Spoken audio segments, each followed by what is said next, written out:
great season. I say it every year. We'll see you right back here, same place, same time for the four-peat next year. Great job. Go Panthers.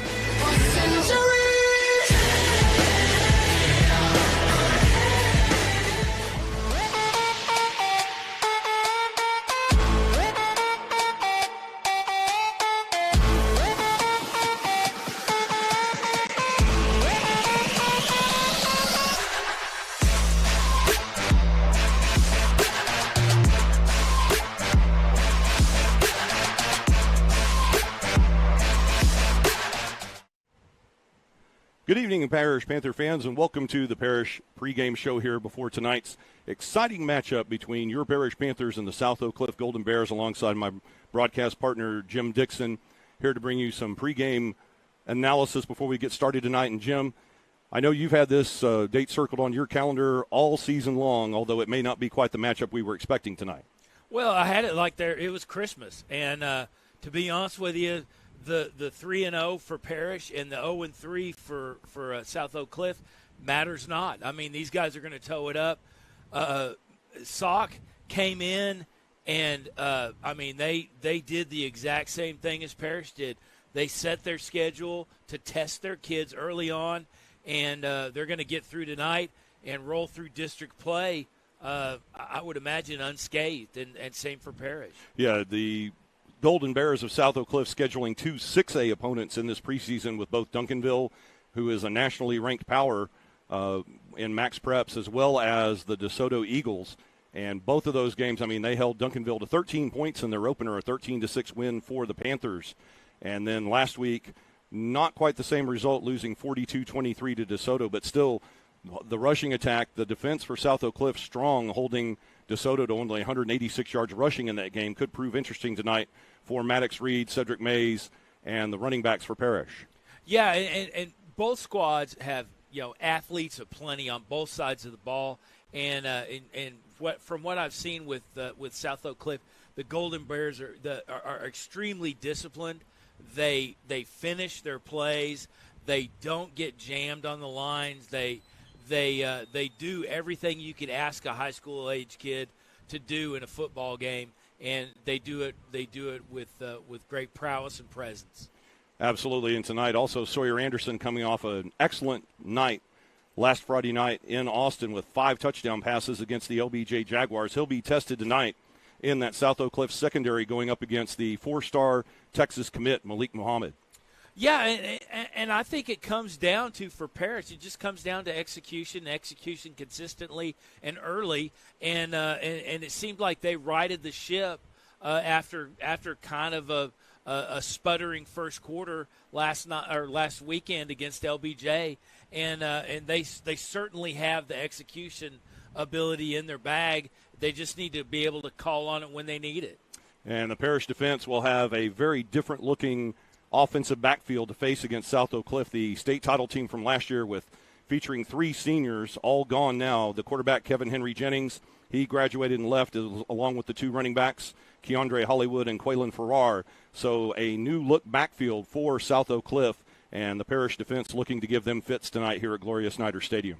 Yeah, and it's like anything else. It's when you're building a program like South Oak Cliff, it's next man up, and those kids graduate, and you just reload and retool, and they're building a stream, and they're setting a model for DISD right now as far as athletics and football. Indeed, and speaking with the Dallas Assistant Athletic Director for football, Scott Jackson, I spoke with him yesterday evening regarding this matchup, and he said even though the Golden Bears are 0-3 so far to start the season, he couldn't be more proud of the job that Coach Todd and the group have done with these young players as they get ready with, almost as brutal a non-district schedule as Parish has to get ready for district play here coming up next week for the Golden Bears. Yeah, and Coach Todd mentioned that early in the preseason, just the fact that they were able to schedule to make their schedule where they could pull in those additional teams like they are with Parish, and it was very beneficial for them rather than just going right into district play with one out-of-district game. Absolutely. We'll see how it works out tonight for the Golden Bears as they finish warming up here on the turf. And as one of my favorite rock and roll bands always says before they're introduced, you wanted the best, you got it.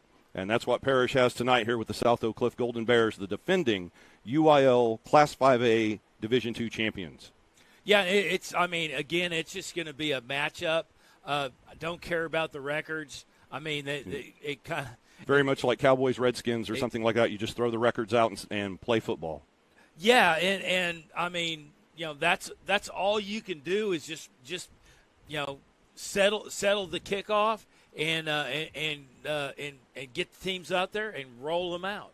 And we'll see how that works out here later this evening. But first, let's take a moment and relive some of the fantastic highlights from a convincing win last week as Parish Panthers.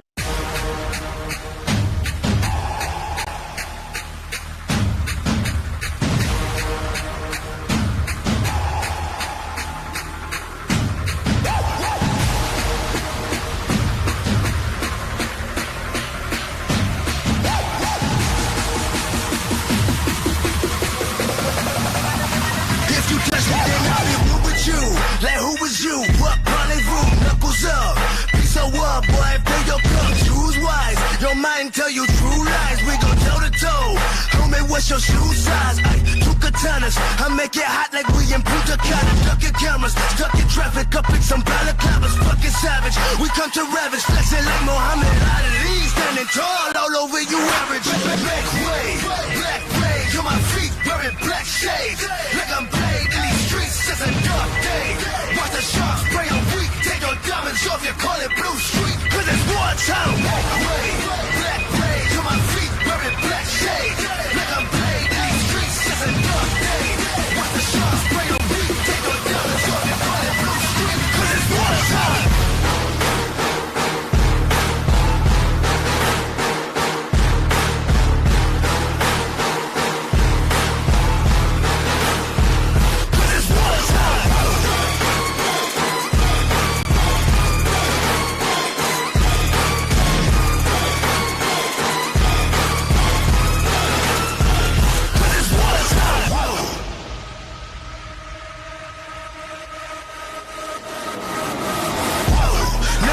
About to hear me, son. I got something strong around me. Yeah. 10,000 fall around me, son. And the weapons drawn, fighting my G. Yeah. Go ahead, fire at me. Yeah. Watch the weapons all fall to my feet. Cause you floating up in the air, realizing I'll put you there. Realize they live in your step. Because none of your nose is that way. Yeah. Hiding from the truth, just like you. Lying through your truth. Talking bulletproof. Where's the proof? All my dozen sounds. Put her up your town. Word to mama. Watch this kind of sound. Make your favorite rappers look like clowns. 100 pounds, bonafide. Take your shooters out. Run them down. Home and take the mic. Put it on the ground. I'm a grandstand. Ain't nobody touching on my halo. Black Moses thinking quick like Plato. What you think of? Black way. Black way. To my feet. Wearing black shades. Like I'm played in these streets. It's a dark day. Watch the sharks spray on weak. Take your diamonds off. You call it Blue Street. Cause it's wartime. Black way.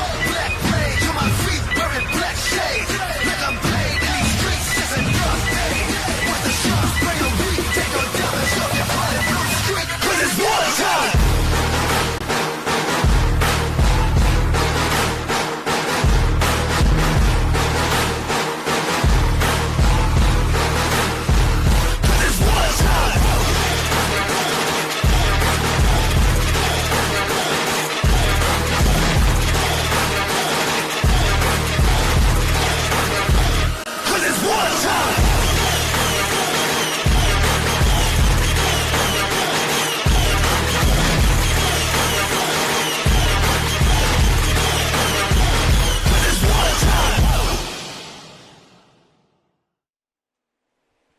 Good evening, ladies and gentlemen, and welcome to Parish Panther Football. You are looking live at Gloria H. Snyder Stadium in Farmers Branch, Texas, as Game On Sports Network brings you live coverage of tonight's football matchup between the South Oak Cliff Golden Bears and your Parish Panthers. Alongside Jim Dixon, this is Brian Shackelford welcoming you to tonight's broadcast here at Snyder Stadium. And Jim, after a thoroughly impressive win last week over the Austin LBJ Jaguars, the Parish Panthers are back on the home blue turf to begin a 3-game homestand tonight. The Panthers face off against arguably their toughest opponent to date, the defending UIL Class 5A Division II state champions South Oak Cliff Golden Bears. Although at 0-3, this may not be the same caliber Golden Bear squad who won the state championship last season. You can say that. I would respectfully disagree because I don't think the records matter for either squad. They're both challenging themselves. They're both stepping out of their comfort zones, and sometimes you're going to throw a goose egg when you do that.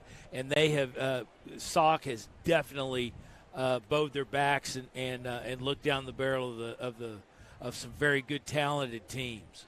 Oh, that is true, and that's why I put may not in that sentence, because you never know from year to year when these folks, these teams, as they graduate seniors, bring new talent in, next man up sort of thing. You never know how it's going to shake out. I mean, obviously playing two 6A powerhouses in the first 3 weeks between Duncanville and the DeSoto Eagles, you could see how South Oak Cliff could lose those games, but most people were very surprised by their loss to Lancaster in week 2. Yeah, and I mean, you're going to sputter, and you can't sit there and put that many upper tier teams on your schedule and know that you have to roll in, and know that you have to roll into your district play after this game, and then Parish obviously has a couple more weeks before they roll into their TAPS district, but both teams did not shirk away or hide from any kind of challenge with the schedule. No, not at all. And this game circled on many people's calendar tonight. We'll see how the action plays out as we're ready to get the pregame ceremonies underway. And for that, we'll take you to the voice of Parish Panther football, Mr. Forrest Baldwin. Panther fans, your attention, please. We are 13 minutes to kick off. Hello. My name's Forrest. How much you want to make a bet I can throw a football over them mountains?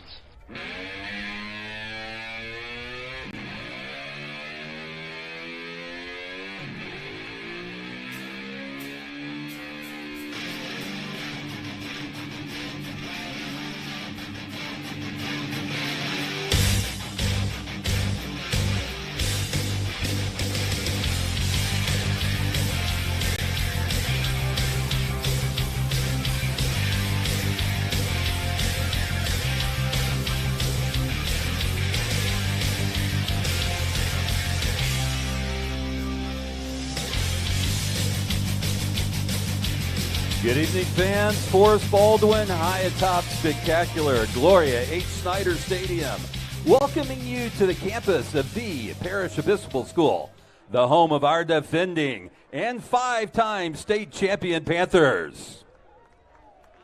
Tonight is Game 4 of the 2022 season, and we welcome the South Oak Cliff High School Golden Bears to the Stadium of State Champions.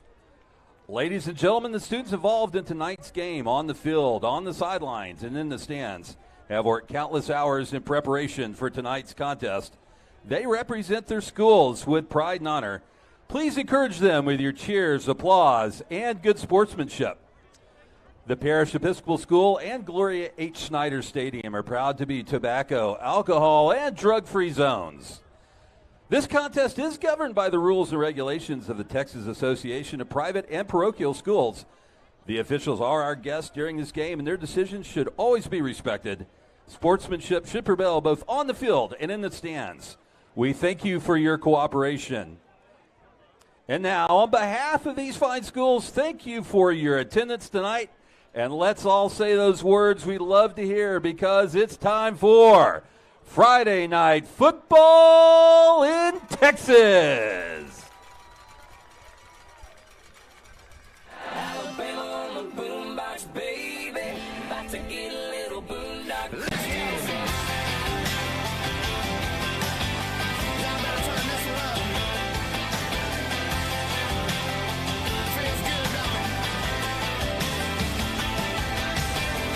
Big stars breaking out through the indigo. Shitty wind coming in stereo.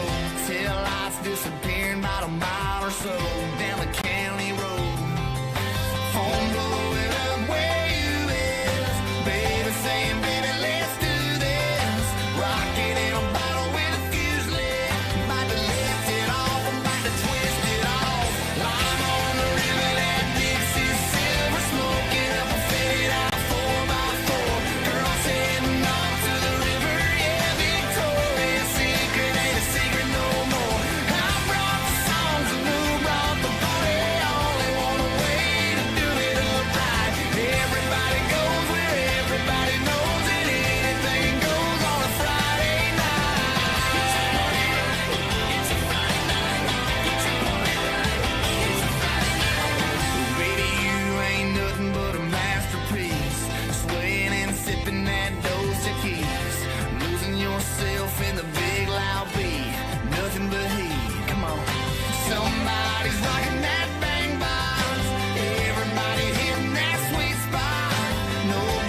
Panther fans now gathering in the north end zone, a football team as legendary as the state of Texas.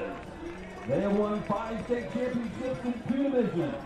They are the defending CAPS Division I state champions. They are ranked number 1 in Texas. They are our Parish Panthers.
Panther fans, our captains this evening: 0, Chase Burton.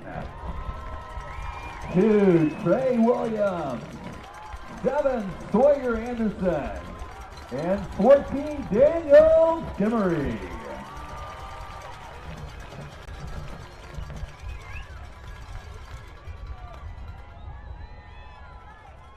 Ladies and gentlemen, please direct your attention to midfield. Parish is pleased to welcome the Honorable Mayor Eric Johnson to Snyder Stadium for tonight's coin toss. Mr. Johnson was elected the 60th Mayor of Dallas in June 2019, and we thank him for his service to our community during these challenging times.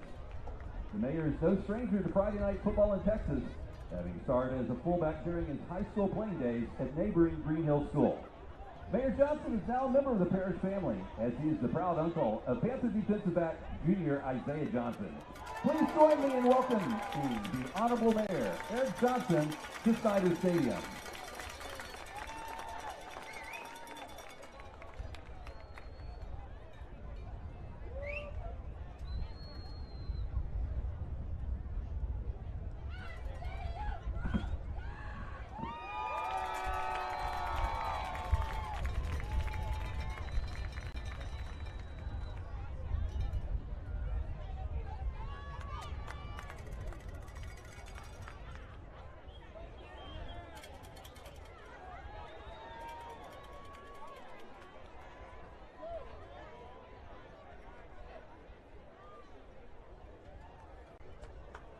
Our Panthers won the toss. They elected the bird will kick off. Thank you, Mayor Johnson.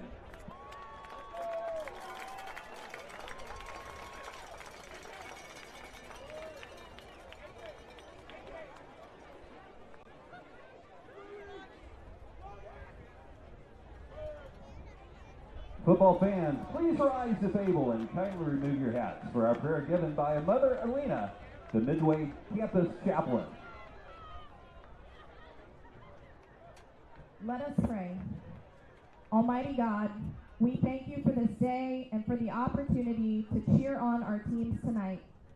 We are grateful for recreation and friendly competition, and for the lives and talent of all the students playing for Parish and for South Oak Cliff tonight. As these athletes strive for victory, Inspire them to wisely use their strength and skill to do their part for their teams with integrity and honor. We ask that you protect them from all injury, foster in them and us a sense of good sportsmanship, and guide all of us home safely tonight. In your holy name we pray. Amen.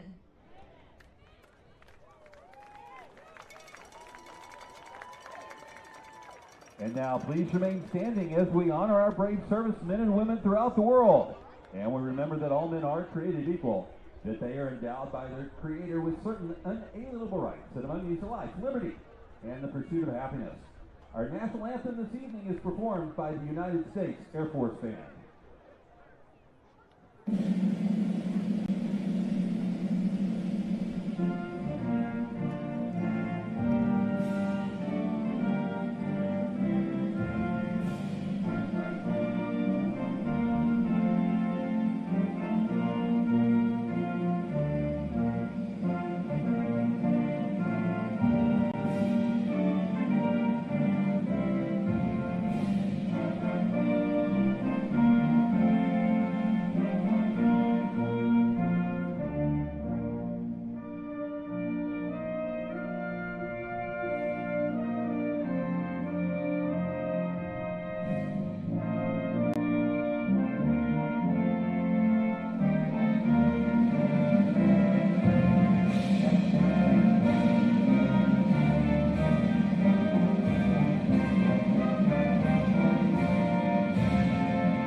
Ladies and gentlemen, returning now after our national anthem, Jim, an exciting matchup here tonight. South Oak Cliff bringing the faithful here this evening. They always travel well, and this should be a very exciting night here at Snyder Stadium.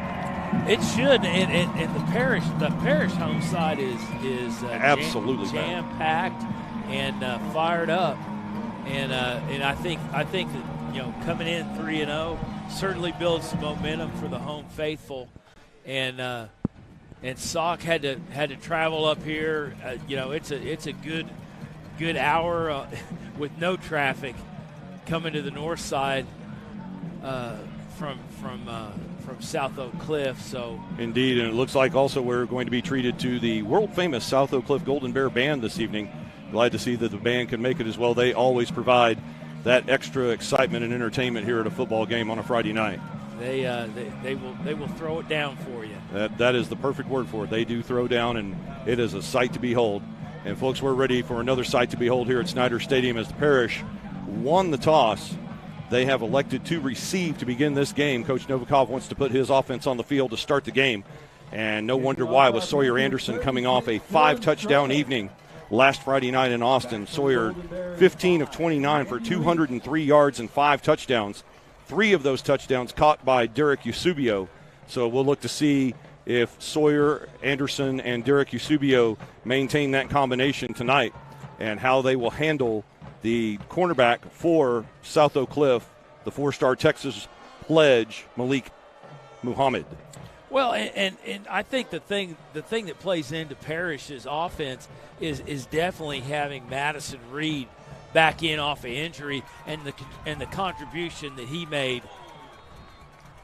And just inside the pylon, the kick by Dylan Sherman. I mean, he was a specialist. We talked about that a couple of times last week, how Sherman was getting the roll down the sideline into the end zone. And, boy, if he didn't do it again, he put that ball on the goal line 6 inches inside the pylon, and then it goes out the side of the end zone for a touchback. And you if you want to put it where they can't get it, that's the best place to put it. Indeed, and now the South Oak Cliff offense will start as we're ready to get underway here at Gloria H. Snyder Stadium. Folks, we're glad that you're with us here throughout the state, around the country, and all across the world here on Game On Sports Network. It's going to be 1st and 10 for the Golden Bears at the 25-yard line.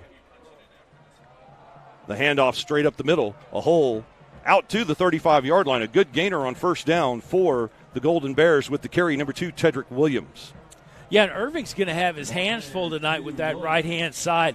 those are some big cats on that line. Yeah, the quarterback, number 6, Trey Walton, handing off again to Tedrick Williams. This time, he gets another big chunk of yardage down to the 45-yard line. That's 2 10-yard runs in a row. Another first down for the Golden Bears. Cooper Malin in on the tackle along with Parker Meese. Yeah, and I think South Oak Cliff just trying to just get the momentum going and have a little bit of success early. And now 1st and 10 at the 45-yard line for the Golden Bears. Walton once again handing off to Tedrick Williams. This time he goes nowhere, wrapped up immediately at the line of scrimmage by number 22, Seth Scott. And perhaps in those first 2 plays, the Golden Bears trying to take advantage of that 3-man Panther front.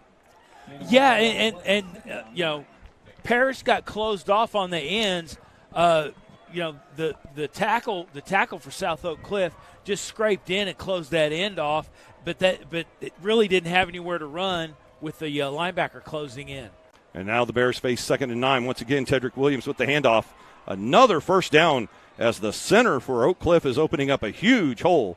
This carry, that's a 15-yarder all the way down to the Parish 40-yard line. Another tackle for Parker Meese and Dylan Davis. And what you're going to find is they're making most of their hay up the middle. And 3 straight runs up the middle following big number 92, Vincent Paris. 1st and 10.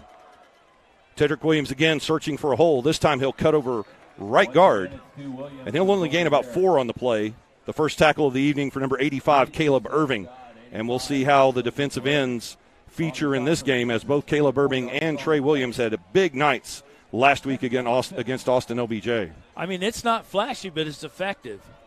And now on 2nd down and 6 at the Panther 37-yard line, they switch running backs, this time moving to the smaller but speedier Danny Green. And number 21 will take the ball over left tackle, and he'll be stopped there by number 33, James Cave, as Cave gets on the board tonight with his first tackle, and it sets up 3rd down and 3. Yeah, and Stoker for Sock on the right tackle is just closing that line in. 3rd and 3 now for the Golden Bears at the Panther 34. Walton once again, the speed back, Davis with the carry. Danny Green with the carry, and it looks like he'll have first down yardage as the Golden Bears are just staying in between the tackle and punishing this Panther front. See if they make Will Galusha move to a 4-man front, or if they'll stay here with the 3-4 defense, as it's now 1st and 10 for the Golden Bears at the Panther 29-yard line. Yeah, Irving's really just not able to get off the block and do anything run free as he has been the earlier part of the season. They line up to triple team Irving on this 1st and 10 play as Walton waits the snap. And the handoff once again to number 21, Danny Green, as Cooper Malin will cut in to make the tackle at the 23-yard line, assisted by Caleb Irving. And Irving was triple teamed on that play by 300-pounders on the right side of the Golden Bear line. From the Panther 24-yard. Yeah, and they have a slot. They're just running left and right.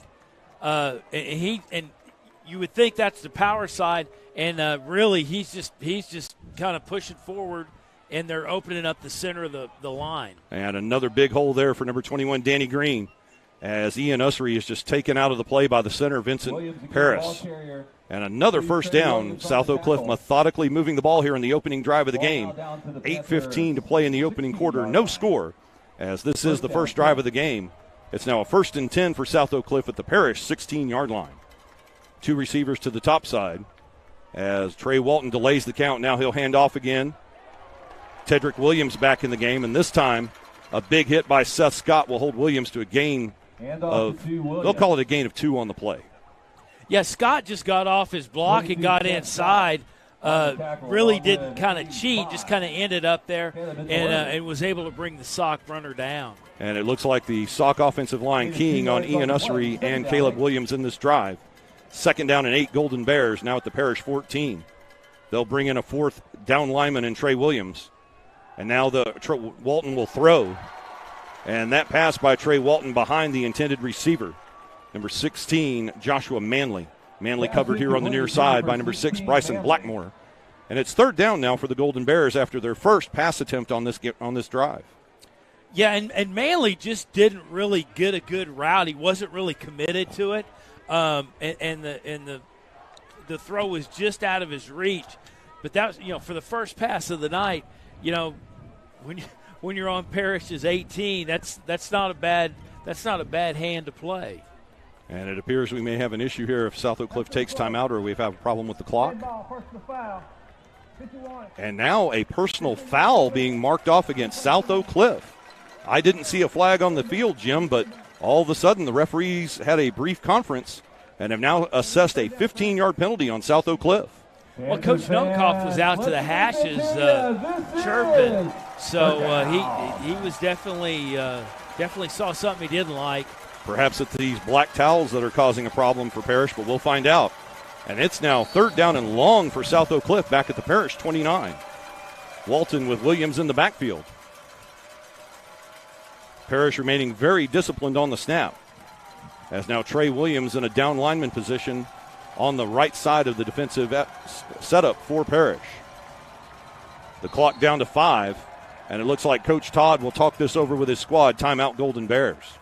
Yeah, I don't know if he was trying to get back a little bit of that yardage and get Parish to jump, but Parish is far too disciplined to take that bait this early in the game.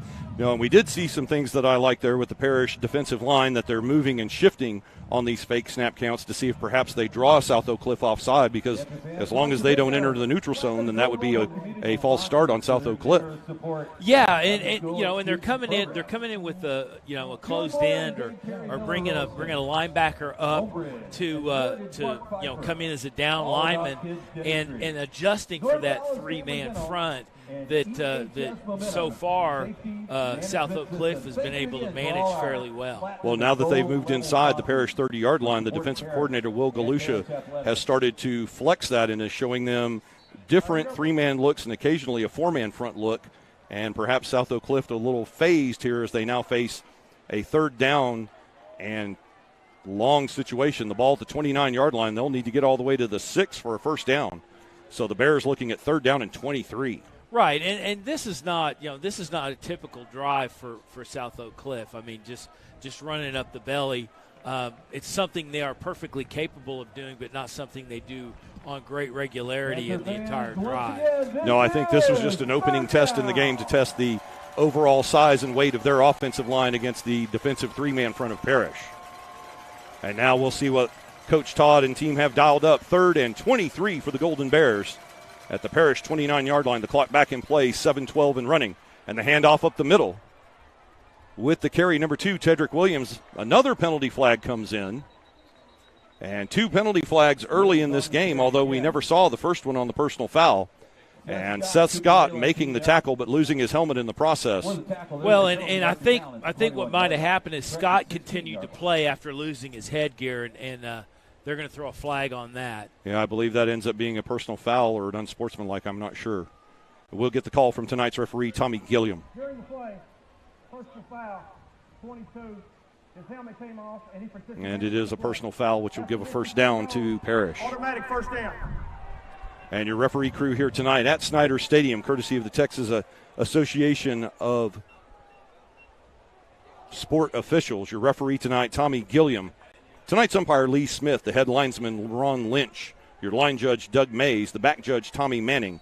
The field judge is Mike Flores, and the side judge, Philip Salceda. Now first down and goal for the Golden Bears just inside the Parish 10-yard line with just under 7 minutes remaining in the first quarter. South Oak Cliff threatening on their first drive, and this time Cooper Malin gets a hold of Tedrick Williams and pulls him backwards on the play for no gain. Yeah, and Malin was just filling a hole off the snap. I was kind of looking at this end and thinking that it was a good opportunity for a quick slant with the linebacker coming up and closing that end, but Oak Cliff didn't take advantage of it. No, South Oak Cliff seems firmly committed to the running game here on this opening drive as we approach the midway point of this first quarter. 2nd down and goal now, Golden Bears at the Panthers 7-yard line. 2 receivers to the top of your screen.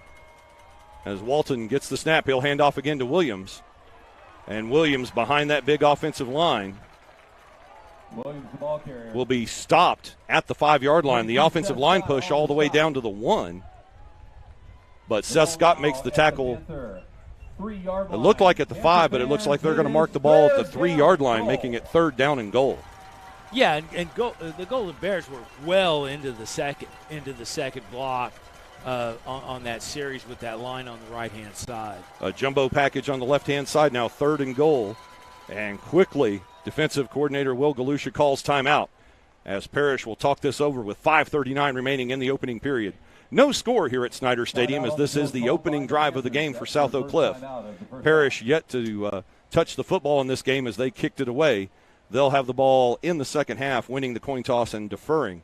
So now, if you're Will Galusha, you're investing this timeout in your defensive unit. What does the defensive brain trust talk about here to get ready for 3rd down and goal? Well, obviously you don't want to give up anything big. I mean, you've basically been walked the entire length of the field and with nothing flashy. And the thing that's killing Parish is just time of possession. I mean, if they have the ball, you don't have the ball. That's correct. So you have to get a takeaway. You have to get some kind of edge on defense to take advantage of that, and thus far they've been unable to. Right, the South Oak Cliff with this opening drive, they've had the ball for 6 minutes and 21 seconds of the opening quarter and have the ball all the way down at the Parish 3. And with South Oak Cliff putting in their big line and jumbo package, Parish is probably giving up an average of 50 pounds a man on that offensive line. So we'll have to see how things work out here because, as we know, on 3rd down and goal at the 3-yard line, this is going to be won in those 18 inches on either side of the football. Exactly, and if you're giving up 60 and 70 pounds a man, it just that lean kills you. On 3rd down, they stack the defensive line, and there's Caleb Irving making a huge play. Is the ball still live? We'll see if the ball was still live. It looks like it may have been called down by contact. But Caleb Irving finally gets through those blocks and makes a huge play to hold South Oak Cliff for no gain. And we'll see if they bring on the field goal unit or if they go for it on 4th down and goal. Yeah, it looks like they're kicking, but Irving just scraped the line and just found a hole to exploit and took advantage of it, and it definitely closed them out. And now South Oak Cliff looks to attempt a field goal. Sophomore Diego Varela on to attempt the extra point. The running back, Tedrick Williams, is the holder. And it's blocked. Williams picks up the ball, and the best thing you could have hoped for there, the Parish special teams comes through to block the kick. They'll take over 1st and 10 at the 20. A huge defensive stand here in the first quarter. And you know, we've said it all season long. If you're gonna sacrifice one aspect of the game plan, you can't be special teams. And special teams came up big on this one. They will have it 1st and 10 from their own 12-yard line. And special teams just came up big on this one and forced Oak Cliff to play defense. And let's see what they can do playing catch up on this fast attack that Parish has made hay with thus far this season. Absolutely. For some reason, the ball spotted at the 12-yard line. I would think on the block kick it would come out to the 20-yard line. But perhaps I'm not aware of new rules, so we'll just start right here. 1st down and 10 for your Panthers at their own 12-yard line. Sawyer Anderson will start with 2 backs in the backfield, 2 receivers to the top side. Eusebio is going to throw, and a little trickeration there on 1st down from Coach Novikov. They try the halfback option pass, and that falls incomplete. Yeah, Eusebio actually had some room to run. He had to clear an end, but he certainly had room to run. Yeah, Matt Faulkner, the offensive coordinator, looking to get fancy here on 1st down, but now we've got a timeout on the field for injury as a Parish Panther down near the 10-yard line. It appears to be number 5, Maddox Reed, the junior running back, who had an excellent game last week against Austin LBJ, had 16 attempts for 171 yards, averaging almost 10.7 yards per carry, as Maddox making his debut, injured in the first couple of weeks. And now I believe I've been corrected. It's number 51, Nate Weber, who is the injured Panther on the turf. Panther 51, Nate Weber. And he'll be attended to by the Crack Parish athletic staff, one of the best athletic staffs in the business here at Parish Episcopal.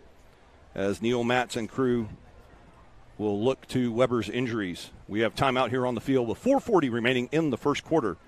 And, Jim, while we have a moment, let's go back and review that outstanding defensive stand by Parish. First of all, first and goal for the Golden Bears at the 9-yard line. They push it down to the 3 on 3rd and goal.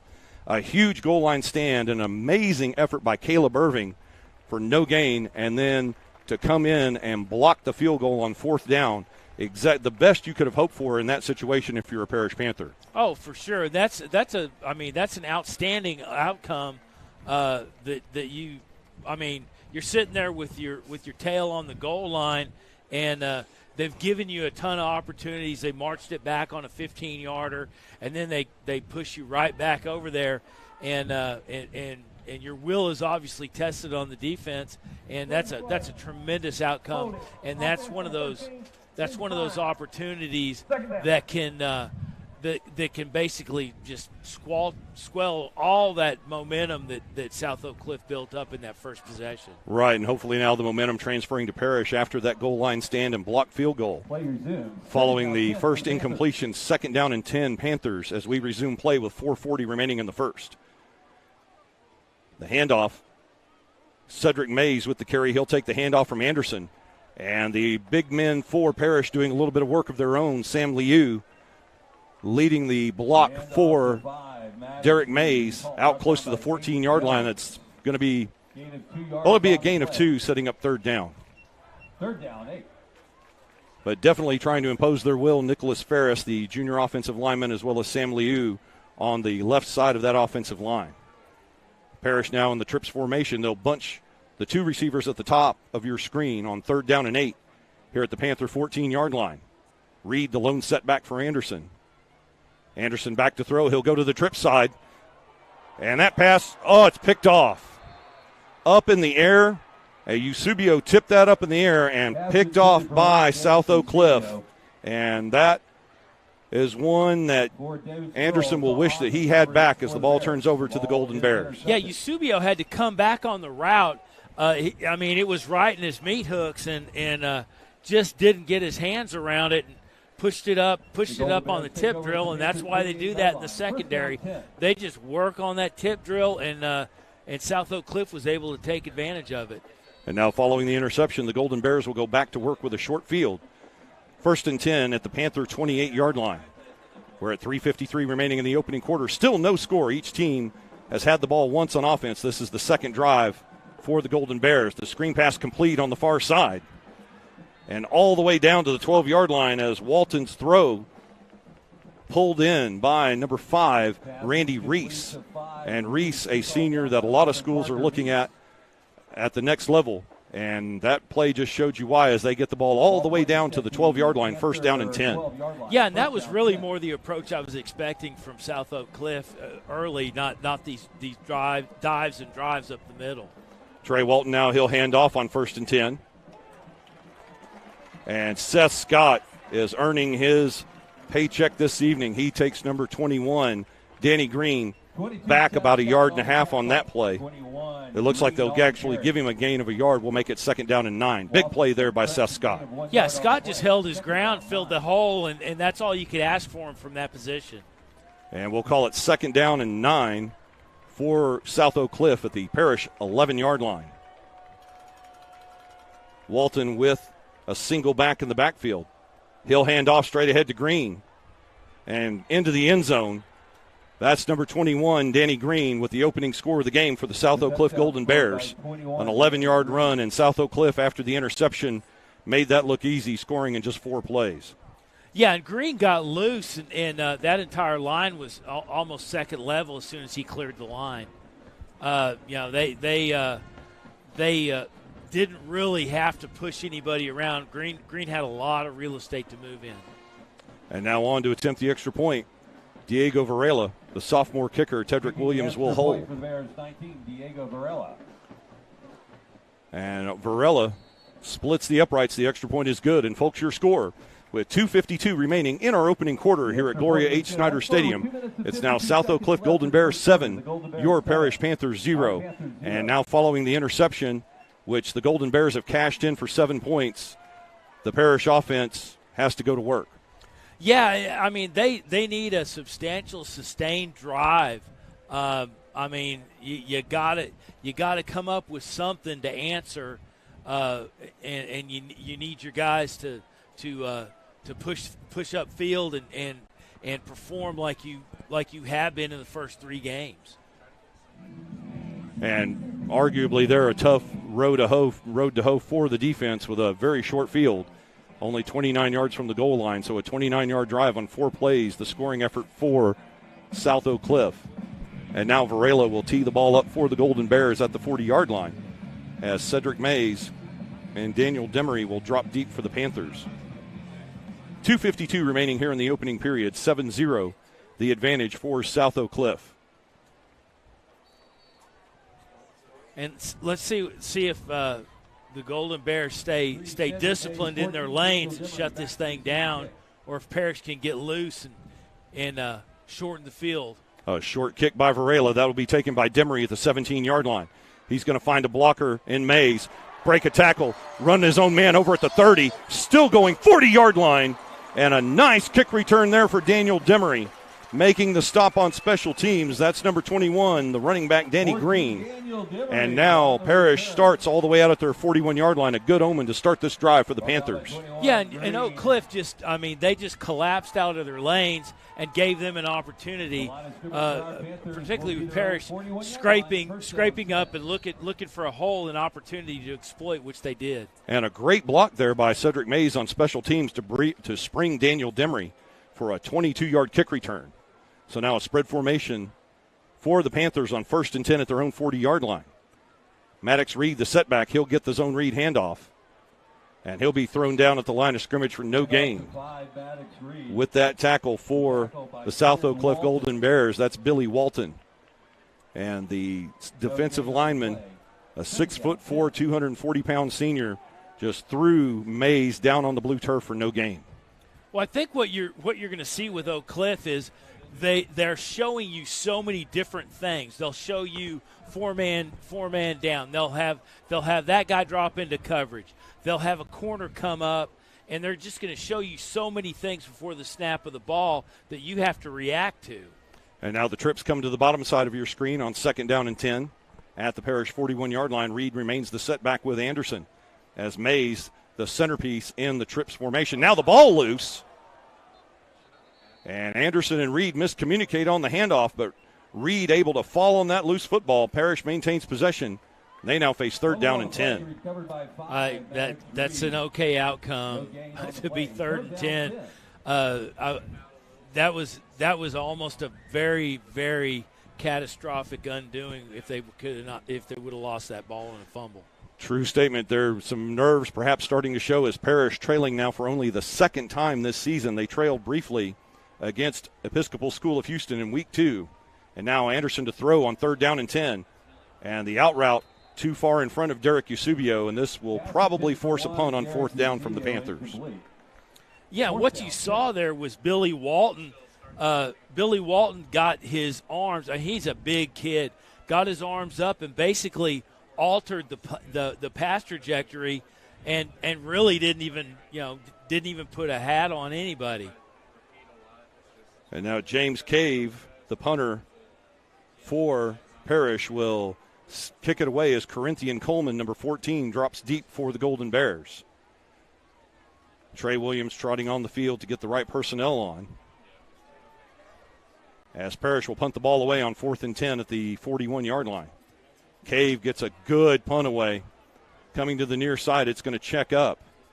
Bounce at the 30-yard line, and it will be downed at the 30 by Ty Whitty. Make that number 19, Kamzi Arinze.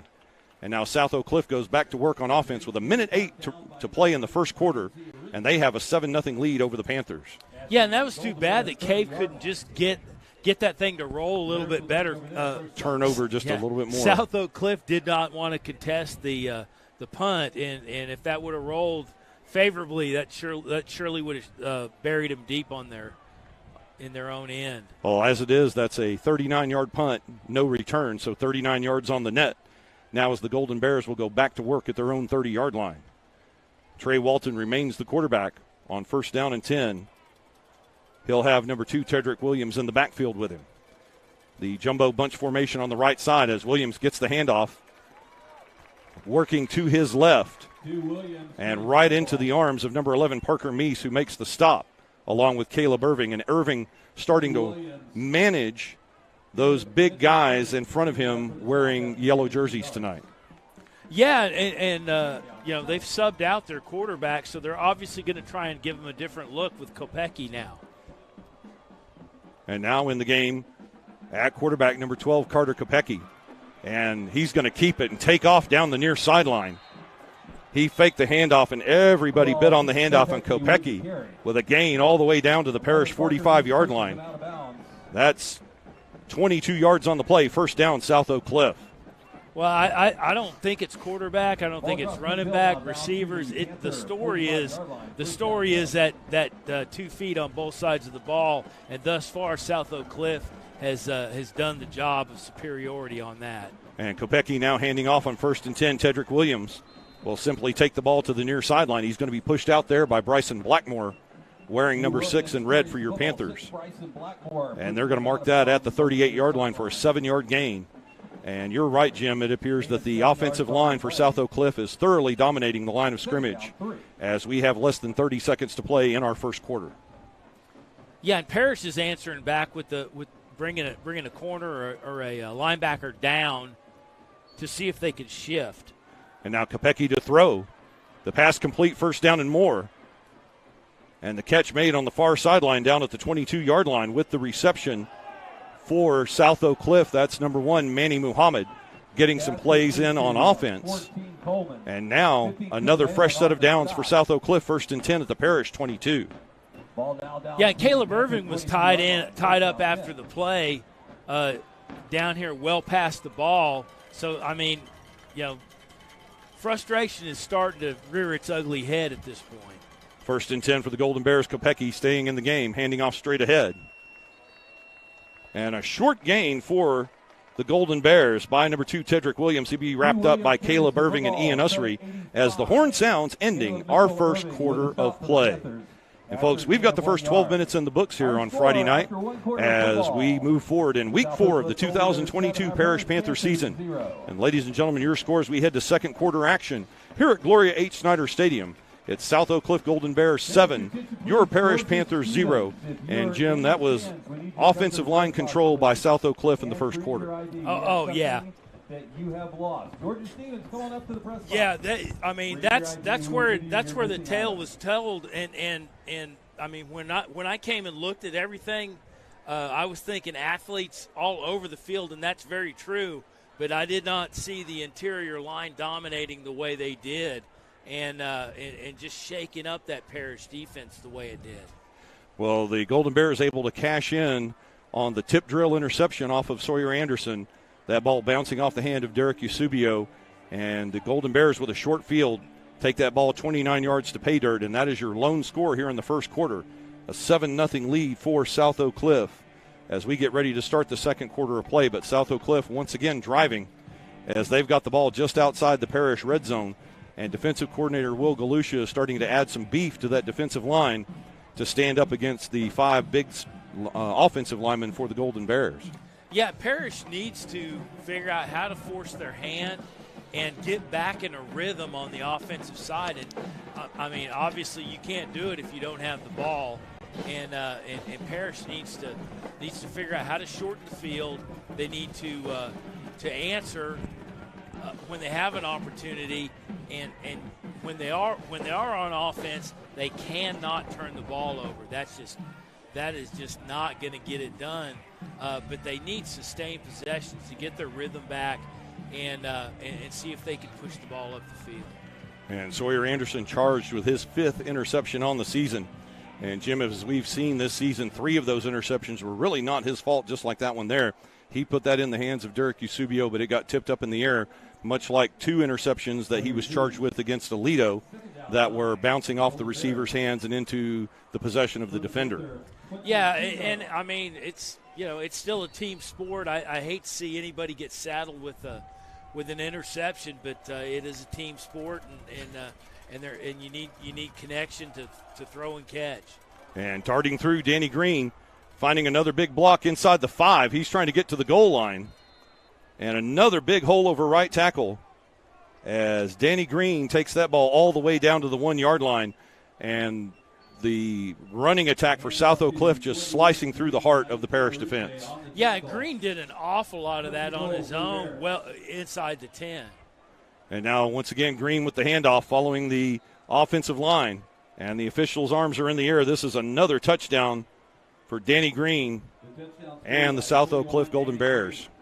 Green now with 2 touchdowns on the night. And 30 seconds into the second quarter, it's 13-0 Golden Bears, extra point pending. Yeah, and the good news is you're going to get the ball back. The problem is you may have overlooked these guys with an 0-3 record, but trust me, we said it I don't know how many times. The record doesn't matter. These are 2 good ball clubs on both sides of the ball, and you can't overlook anybody on Friday night. And that holding true to form here is now South Oak Cliff opening up a 2-touchdown lead. Diego Varela now to attempt the point after, as Williams will put the ball down. A penalty flag comes in as the ball splits the uprights. But let's check that penalty call with our officiating crew, led tonight by referee Tommy Gilliam. And this may be offside against Parish.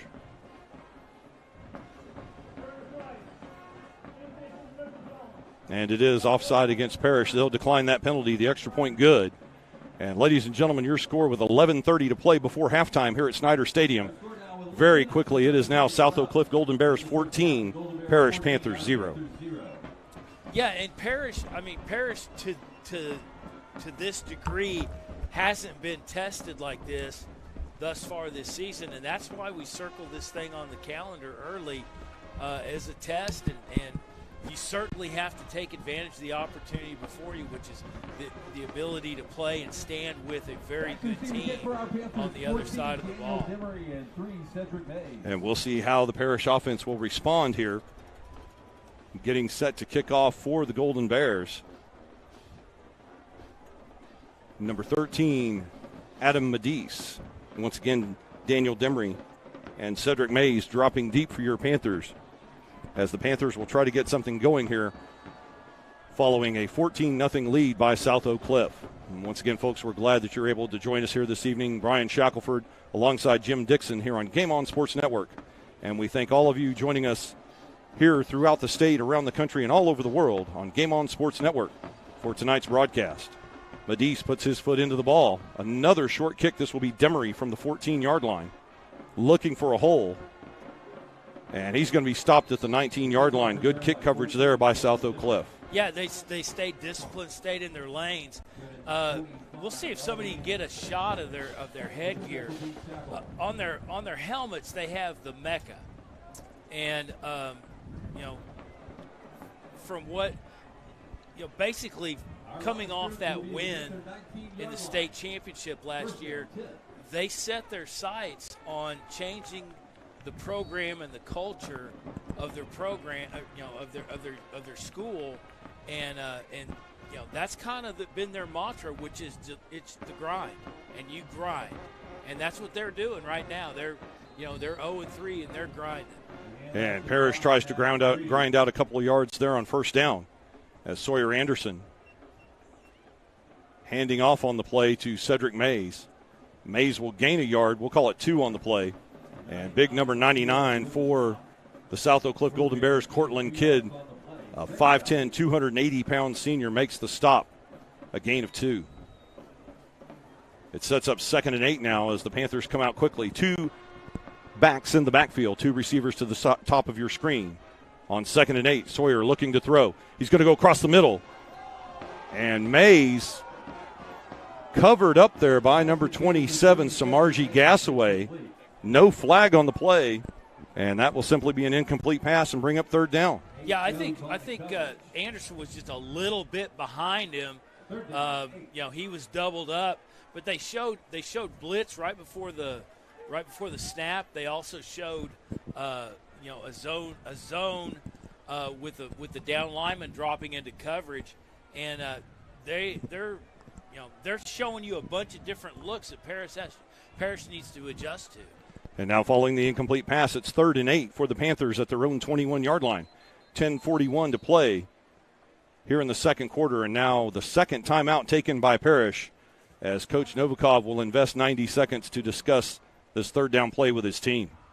Yeah, and Parish needs to convert because, South Oak Cliff is just dripping momentum, and they're over there building a little bit of swagger, and they have their groove back, and you gotta shift momentum if you're gonna stay in this thing if you're Parish.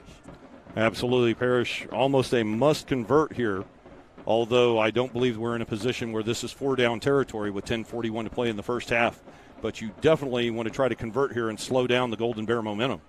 Yeah, and we said it before. It's just a sustained drive is what you need, and you need to answer when these opportunities come up at third and 7, and you got to convert.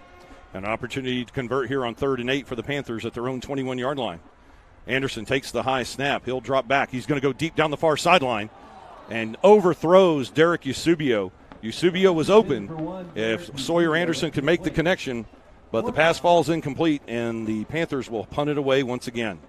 Yeah, Eusebio, he had his man he had his man beat on the out and just a little off the fingertips, and by no means Parish was going to get hurt with that one. There wasn't enough cover man around to make him pay, but unfortunately they couldn't bring it in. And now James Cave for the punt on 4th and 8 at the Panther 21. As waiting deep near midfield for the Golden Bears is number 14, Corinthian Coleman. The punt by Cave. That time he gets the ball to turn over. Coleman's going to take it at the 30 and try to put a move on Daniel Demery, and that's not going to work. Although he gets away from Demery, Daniel Demery holds him up long enough for Trey Williams to make the stop at the 30-yard line. And if you can't convert on 3rd down, then you count on your punter to do the job, and he did right there. That is a 51-yard punt for the Panthers. Yeah, and that was a great outcome. You didn't give up a whole lot of ground that you could have. Certainly after the receiver went back to get it, which I don't know, ill-advised in my book, but. I agree, but sometimes they make that work, although it didn't work out this time for the Golden Bears, so they'll go back into the traditional offense. Got the big offensive line out there on 1st and 10 at the Golden Bear 29-yard line. With 10:21 remaining in the first half, Trey Walton at quarterback. He's going to keep it this time, that's number 12, Carter Kopecky. And Kopecky made the wrong decision there, and Parker Meese made him pay for it. It looks like they'll give him forward progress back to the line of scrimmage for no gain, 2nd down and 10.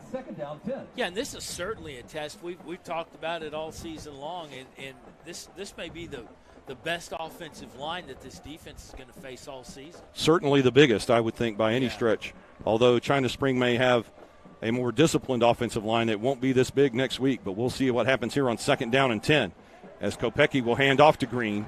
Trey Williams trying for the strip right there, unable to execute it, but gets help from number 20.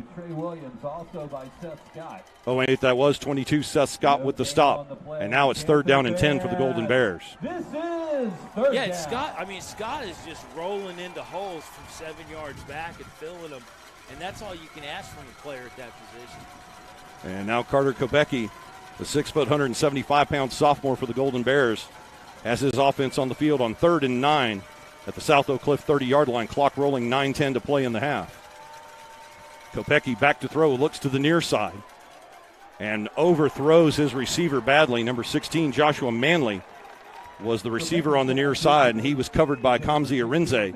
And it looks for the first time tonight that we'll see a punt from the South Oak Cliff Golden Bears. Yeah, and the Oak Cliff receiver was 5 yards ahead of that target. And I don't know if Kopecky got mixed up, but they're certainly out there going to turn the ball over. And Carter Kopecky also appears to be the punter for this South Oak Cliff team, but be careful, as you also have Tedrick Williams in the backfield here on 4th down and 9 at the Golden Bear 30-yard line. Derek Eusebio deep to receive the kick, and Kopecky will kick it away. Flag on the play as the ball takes a bounce and checks up down at the Parish 36-yard line, but let's check the penalty flag back at the line of scrimmage. Penalty marker on the play. And this looks to be in the area where it could be offside against Parish. although the official looking to the Parish sideline. Perhaps illegal formation against South Oak Cliff. We'll find out. As Tommy Gilliam waits to make the call, he'll get instructions from the head linesman, Ron Lynch, as to what Coach Novikov wants to do on this penalty. It appears to be going against South Oak Cliff. Your clock stopped with 8:56 remaining in the first half. And it is illegal formation against the Golden Bears, so Parish will probably add 5 yards to the spot of that punt and take the ball at the 41-yard line rather than having the Golden Bears re-kick.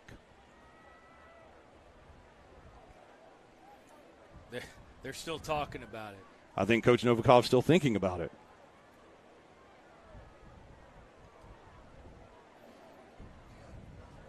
Looks like he's going to talk it over the special teams coordinator.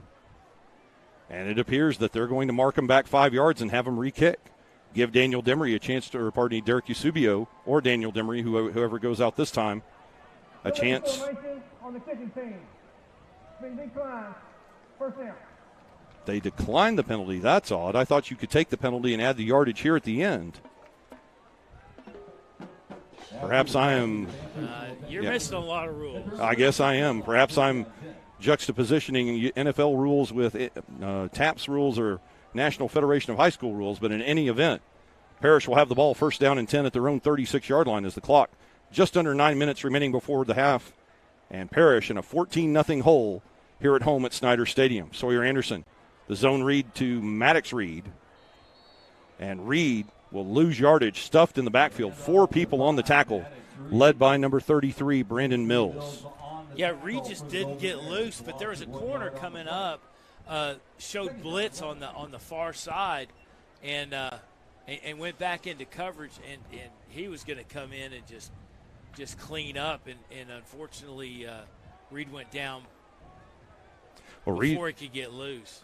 Reed able to get back to the 35-yard line. It sets up second down and 11 for the Panthers. Mays in motion as Anderson will roll to the right. He'll hit Mays on the out route, and Mays dives across the 40 to the 41-yard line. So Parish able to pick up 6 yards on second down. And with that tackle, the 4-star recruit headed to Texas next year, Malik Mohammed. And now this is 3rd down and 5 for the Panthers.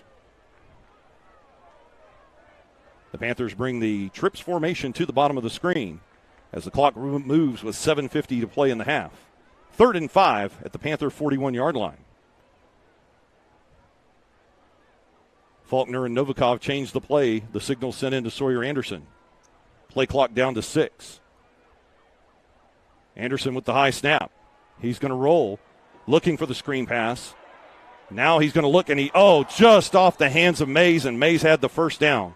The pass a little bit behind him as Mays was covered by number 7, Abdul Muhammad.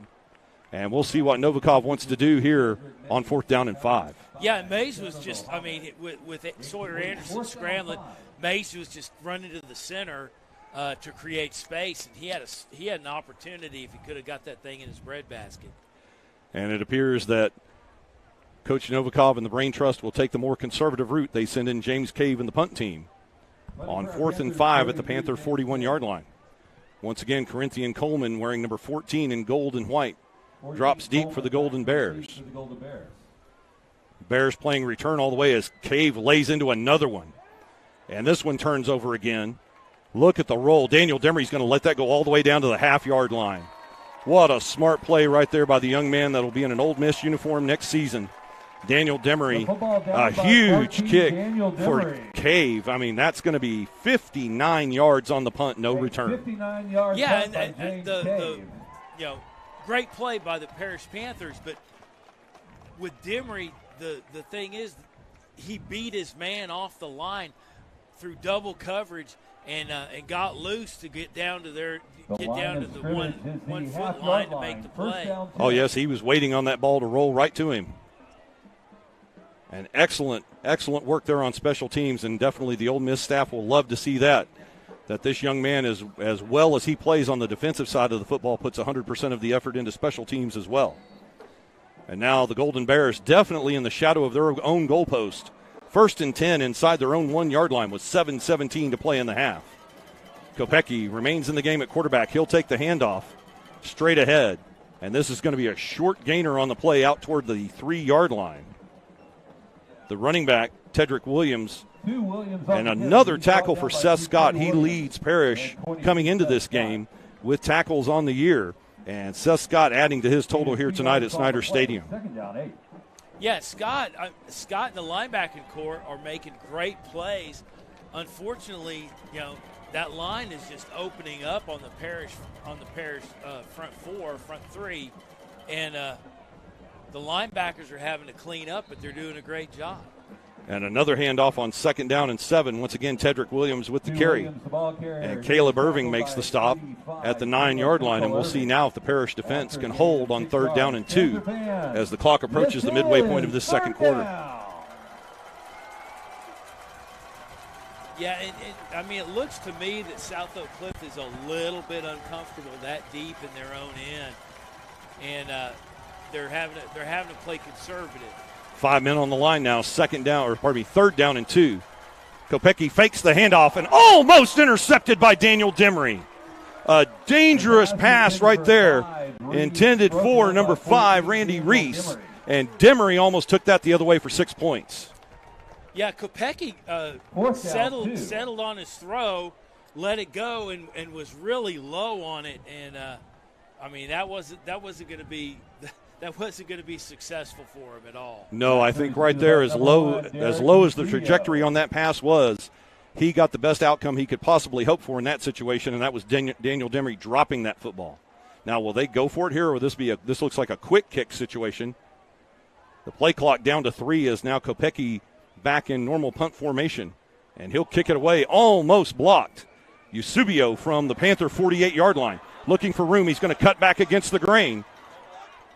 And he's going to get back on the Golden Bear side of the field just barely. That's going to be a big kick there for Kopecky. That's 42 yards on the kick, a 2-yard return. And now Parish will start this drive in plus territory with 5:52 to play in the half. Yeah, and you're seeing, the swagger has turned a little bit to bravado, and you're seeing a lot of pushing after the play. And I don't know if this officiating crew is going to let this thing get out of hand. They're certainly gonna pull the choke collar pretty quick, I would assume. Given what happened last Friday night at Handley Field in Fort Worth, I would certainly think so. And now we're going to line up here. The Panther offense goes to work 1st and 10 at the Golden Bear 49. 5:52 to play in the half. A wingback and 2 receivers to the bottom side. Maddox Reed with the counter handoff, and there's the first big Panther play of the night, a big chunk play. And close to the first down. Give credit on that play not only to Maddox Reed for his running ability, but the big block of Jacob Pequeño to spring that run for 10. Yeah, Reed got into the second level and was in traffic and rolled back on his man to get that extra 3-4 yards. And just following big number 66 all the way on that 10-yard run. And we're going to step aside here. The clock stops with 5:44 remaining in our second quarter as we have a Golden Bear down on the turf as Parish able to get their first down of the night. David Spruels, the injured Golden Bear, and he'll make his way back to the Golden Bear bench under his own power. But now the momentum looks like it's starting to shift a little bit from gold to red as Parish is starting to make some movement here with the football. And as we just said, that's their first down of the night. Yeah, and I don't think you're going to see a sea change in momentum either way for these two squads. No, it's going to be an ebb and flow. Yeah, but you're going to see, if Parish can command their offense a little bit, take a quality possession, and make some yards with it, score. I think you're going to see a lot more positive attitude. The wingback and 2 receiver formation on 1st and 10. Anderson, he's going to go for it all. Looking for Hutch Crow. Oh, just off the fingertips of Crow. He had his man beat. And Crow just unable to bring in the ball. Coverage for the Golden Bears by number 25, Sultan El Amin. 2nd down and 10, Parish. Yeah, and Crow beat his man on the stop and go on 15 and just zipped past him and got loose. Just had to look on the other side of his headgear for the ball, and it just slipped out of his fingertips. Just off the edge of his fingertips, but a good time to take a shot there on 1st and 10. Now 2nd and 10 for the Panthers at the Golden Bear 39. Panthers stay in the wingback formation. Eusebio, a nice catch there. He gets away. 20-yard line, 15. Down inside the 5. He's in there. What? Now right there, you talk about that all the time, Jim Dixon. The weight room paid off right there as they tried to strip the ball from Eusebio, and he jerks it away. A 39-yard touchdown for Parish. Yeah, he got pulled back, so that agility paid off, and he got his hips north and south to score. But like we've been discussing all season, that score was made in February and January. Exactly, because they tried to take that ball away from Eusebio at the 2-yard line, and that extra upper body strength, he jerks the ball away and saunters into the end zone. Schiller adds the point after, and folks, with 5:23 remaining in the second quarter, we've got a ball game. It's South Oak Cliff Golden Bears 14, your Parish Panthers 7. And we have a Golden Bear down on the field as Parish with a little bit of skip in their step as they come back to the sideline. 2 Golden Bears down on the field. 2 injured Bears on the field. And what looked like just a simple extra point play. Well, and you got to wonder if conditioning's coming into it. It's not it's not 100 degrees out, but certainly if you're not getting your water in during the week, if you're short on nutrition, that's gonna come back and haunt you. Game time temperature at kickoff was 88 degrees. It's now 85 degrees here in Farmers Branch, Texas, with 5:23 left to play. And you're right, Jim. Proper hydration, a key factor, even when the temperature is still in the 80s on a humid night here in Dallas-Fort Worth. Yeah, for these two squads, 80's nothing. That's vacation weather. You get a kid in Oregon, they don't know what to do with that. Oh, no, kids in Oregon would be falling down and begging for mercy at this point in this kind of humidity. But as it stands, Parish now has cut the deficit in half, as one of the Golden Bears has been able to jump up and jog back to the South Oak Cliff sideline. Several members of the training staff from both Dallas ISD and Parish are tending to the Golden Bears still down on the field, and that's number 27, Samajere Gasaway. Although he's making his way back under his own power, may have just had the wind knocked out of him there for a moment. But Parish looks to get some swagger of their own here. I thought I saw a couple of young men kind of almost skipping back to the sidelines after cutting the deficit here in half. It looks like they've taken that first blow to the chin, boxing analogy, if you will, and now they're back in round 3 to establish their own dominance. Yeah, I mean, all it takes is a little bit of what we worked on in practice to be executed, and that Parish certainly had opportunities with the big home run ball on first down, just out of the reach of the receiver, and then to get a couple of great gains. It doesn't take much to get your wheels back under you. And now Dylan Sherman will kick away for Parish following the 21-yard touchdown catch by Derek Eusebio. Sherman puts his foot into it. It's a high kick, short, and this will be a return from the 9-yard line. Straight up the middle. The return for South Oak Cliff. Jumping over at the 40, trying to get to midfield, and instead going out of bounds at the 44-yard line with the kick return. That's Randy Reese with the kick return, a 35-yard kick return to shorten the field. But we've got a penalty flag back at the 33-yard line, and this could be coming back with an illegal block in the back or possibly holding. Looks like I mean the run after he cleared that first line of blockers, he was just scampered. He got all he could, and he just went out of bounds. And that may be his undoing right there, because I think he could have at least stretched it a little bit. And now the penalty call here from Tommy Gilliam is holding against South Oak Cliff, and that may have been why he went out of bounds, because he saw the hold and knew it was coming back anyway. So why exert the effort? Let's get out of bounds and stay healthy and live to fight on offense. The line of scrimmage will be the Golden Bear. But now the 10-yard penalty holding against South Oak Cliff on the kick return will put the ball at the 23-yard line, and the Golden Bears now ahead 14-7. Will go to work with 5:13 to play in the second quarter. Back in the game at quarterback, number 6, Trey Walton. And Walton handing straight ahead on first down. And a minimal gain there as James Cave and company wrap up number 2, Tedrick Williams, for a gain of just 2. And it looks like Will Galusha is winning the chess match on this side of the ball right now in the second quarter. Yeah, and with the substitution at quarterback, I mean, you're running a fairly methodical offense. Personnel changes aren't going to really disrupt anything. But I think each young man that Sock is putting in has some ability. Walton looking to throw on second down and long, and he throws way downfield, severely overthrowing his intended receiver.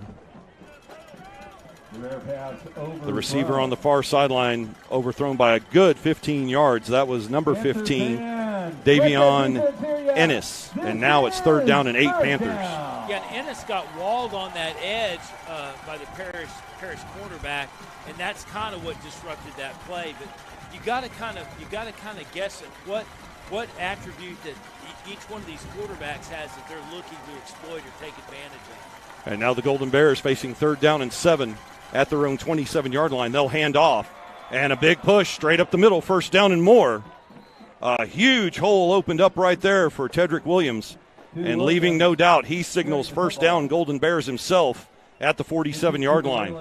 The Parish was looking past there, and a run by Williams of 20 yards. Yeah, Williams, I mean, there is that kid is quick as soon as he reaches that hole.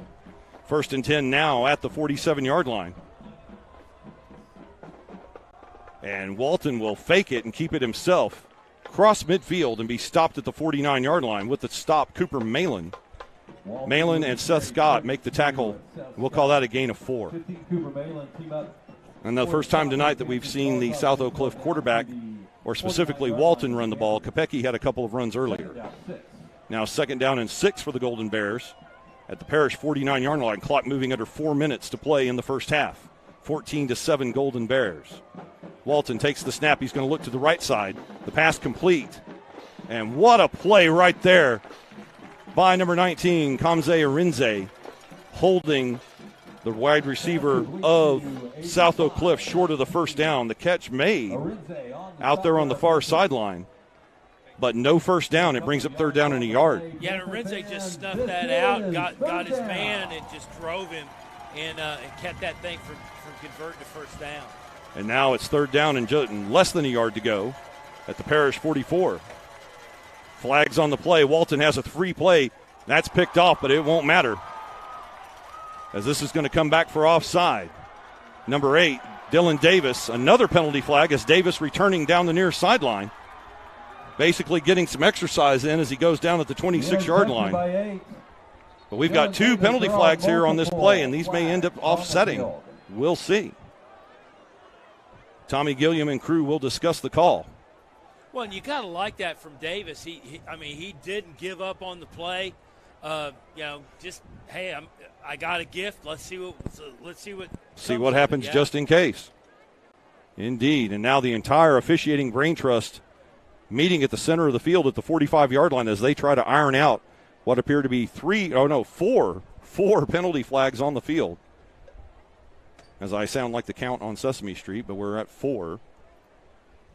A plethora of penalty calls here that it looks like Tommy Gilliam and crew are trying to sort out.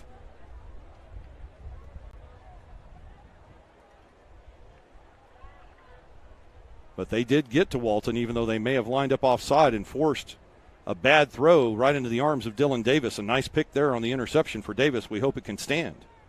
Yeah, and I have to commend you for properly using your Yiddish. Indeed.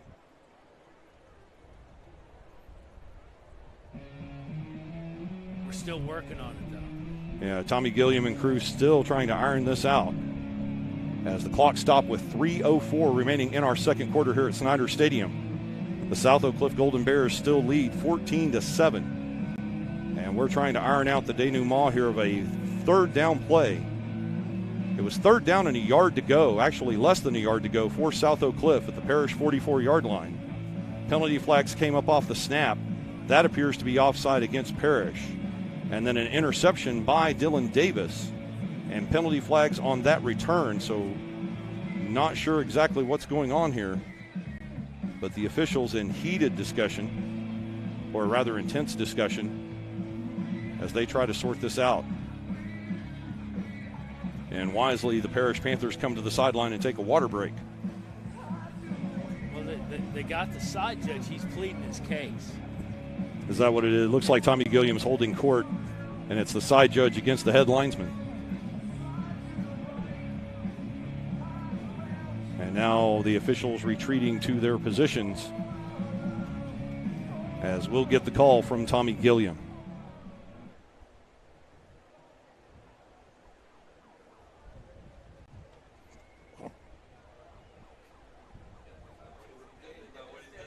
Now he's going to go back and double check.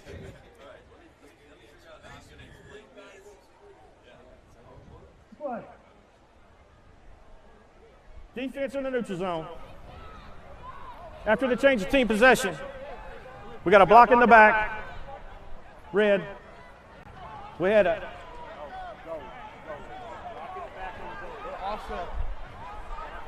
So the 2 penalties signaled so far, offside against Parish. Gold. Those fouls will offset. And now that call reversed. The illegal block in the back was on South Oak Cliff. So the penalties do offset. And we'll replay 3rd down and inches at the Panther 44-yard line. So, folks, we apologize there for the 3.5 minutes of your life you'll never get back. And we're going to replay 3rd down. Oh, wait, there's more. And now, after the play, an unsportsmanlike conduct on South Oak Cliff. Something new has been added. An additional. Unsportsmanlike conduct, number 85. And now they're going to put one on Parish. Can I have one? I would think at this point, Jim, all you'd have to do is ask. I don't even have to show out. Right. I just get one for free. Right. I think, yeah, being announcers, we just get one for free. I think it's like in adult slow pitch softball when you come to the plate with a 1-1 count, we just come to the table with one unsportsmanlike conduct already. So now here we go. After all of that, 3rd down and inches for the Panthers. Trey Walton stays in the game at quarterback. Tedrick Williams, the running back for the Golden Bears. No, it's Green. Green leaps over, tackled by Malin, but it looks like he'll have 1st down yardage at the 42-yard line. Green carries the football. 22. Danny Green jumping over the offensive line, and that'll move the sticks for South Oak Cliff. Yeah, and that that's just an athletic play that we've talked about. There's athletes all over this field on both sides of the ball, and you're going to see plays like that. And a fresh set of downs. The clock moving now with 2.5 minutes to play in our 2nd quarter. As South Oak Cliff continues to drive, 1st and 10, now at the Parish 42-yard line. Parish able to cut the lead by 7. It's now 14-7 Golden Bears. Trey Walton gets the snap. He's going to hand off to Tedrick Williams. And South Oak Cliff staying with this rushing attack, but it's paying dividends. And now another late penalty flag coming in. It was a 7-yard gain for South Oak Cliff, but now it looks like the emotions from the Golden Bear team are starting to fray a little bit. Yeah, I mean they're just not holding it together like they did. Not keeping their composure as they did in the 1st quarter. And this is going to get marked off against South Oak Cliff. After the play, dead ball, unsportsmanlike conduct, number 56. That is his 1st. A 2nd one will be ejected. And it is an unsportsmanlike conduct, and the player has been ejected. So that was the second the second unsportsmanlike conduct penalty against that South Oak Cliff Golden Bear, and he has been disqualified from the remainder of this contest. That play happening, or the penalty happening after the play, so the down will count. And it's now 2nd down and 18 for the Golden Bears at the Parish 49. Clock moving, 2 minutes to play in the half. Trey Walton, he'll hand off straight up the middle. And once again with the carry close to the 42-yard line. That's Danny Green again. And now we have a stoppage of time with just a stoppage of the play. The clock continues to roll with 100 seconds remaining in the half. 3rd and 10 now, South Oak Cliff. Yeah, Oak Cliff obviously needs to generate, but the thing that's lost is that player that was ejected, and that's gonna just kill them because they're already it looks to me like they're already a little bit winded, a little bit gassed. Quite possibly. And now Seth Scott makes the tackle on Danny Green at the 40-yard line. And that brings up 4th down and 8 as the clock approaches 1 minute to play in the half. Play clock already down to 23. And we'll see how Coach Jason Todd and the South Oak Cliff staff will handle this. The Golden Bears. It looks like they're going for it. They're going to go for it. They've got 2 timeouts remaining. Play clock down to 13. I'd have Kopecky out there, but Walton stays in the game at quarterback. Looks like they're going to run this down and take the timeout as the play clock down to 5, and they're not over the football yet. And the referee, Tommy Gilliam, will stop the clock with 40.7 seconds to play in the half, and South Oak Cliff spends their second timeout. Well, you can't take it with you with 40 seconds left. They do not carry over to the second half. Use them or lose them. So now how do you draw up this 4th down play if you're South Oak Cliff? Do you try to run for 8 yards, or is this a throwing situation? And if so, if it is a throwing situation, do you put Walton back in there, or do you go with Kopecky?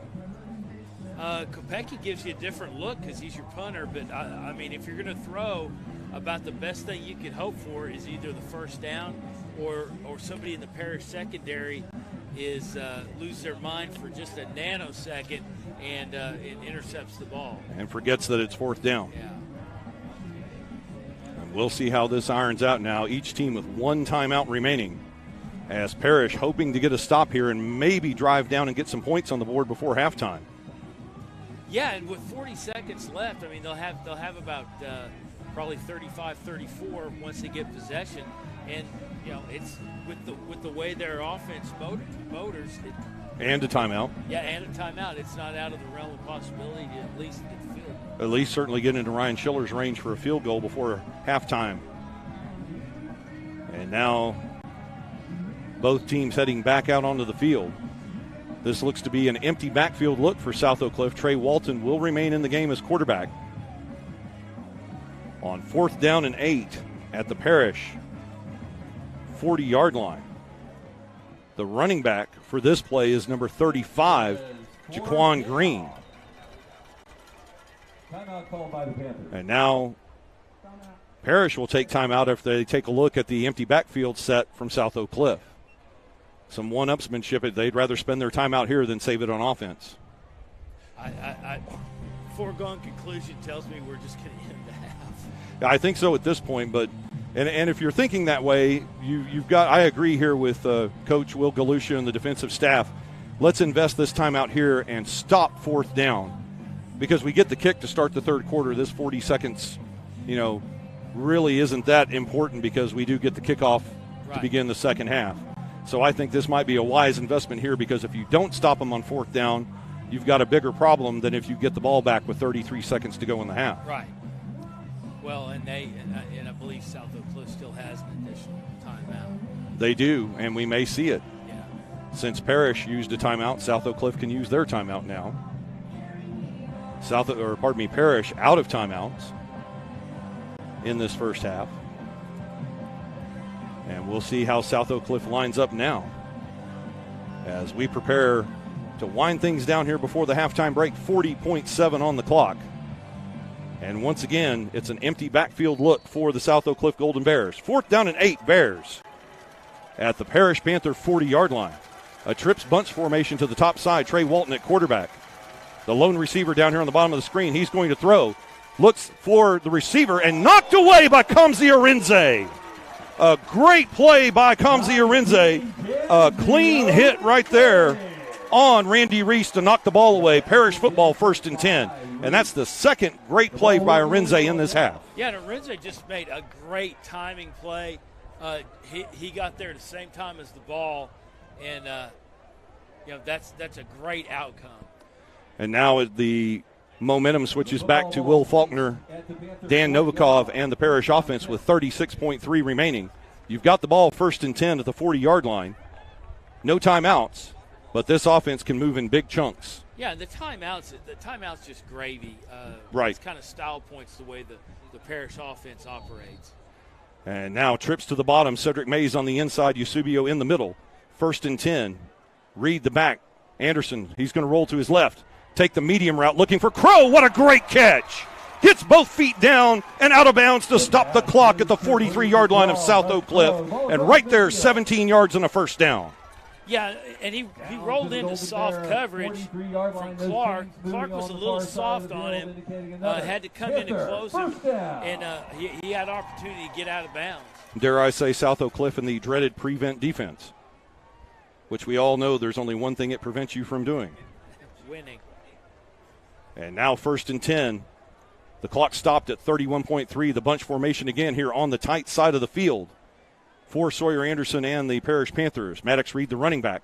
Fake to Reed. Well, Anderson's going to go for it all on the deep side and just overthrows the intended receiver. That was number 13, Bryson Fields, rather. And Fields had a step on the defensive back, but that pass just a little too long. 2nd down and 10. Yeah, Fields just couldn't clear his man. He just lacked that one step to get clear, and I think he would have had it right in his hands, and certainly would have had a 20-yarder and maybe a touchdown. And now a basic spread formation here on 2nd and 10 at the South Oak Cliff 43, 25.4 now on the clock. Anderson takes the snap. He'll hit the out route to Mays here on the near side, 40, and Mays will step out of bounds quickly and stop the clock.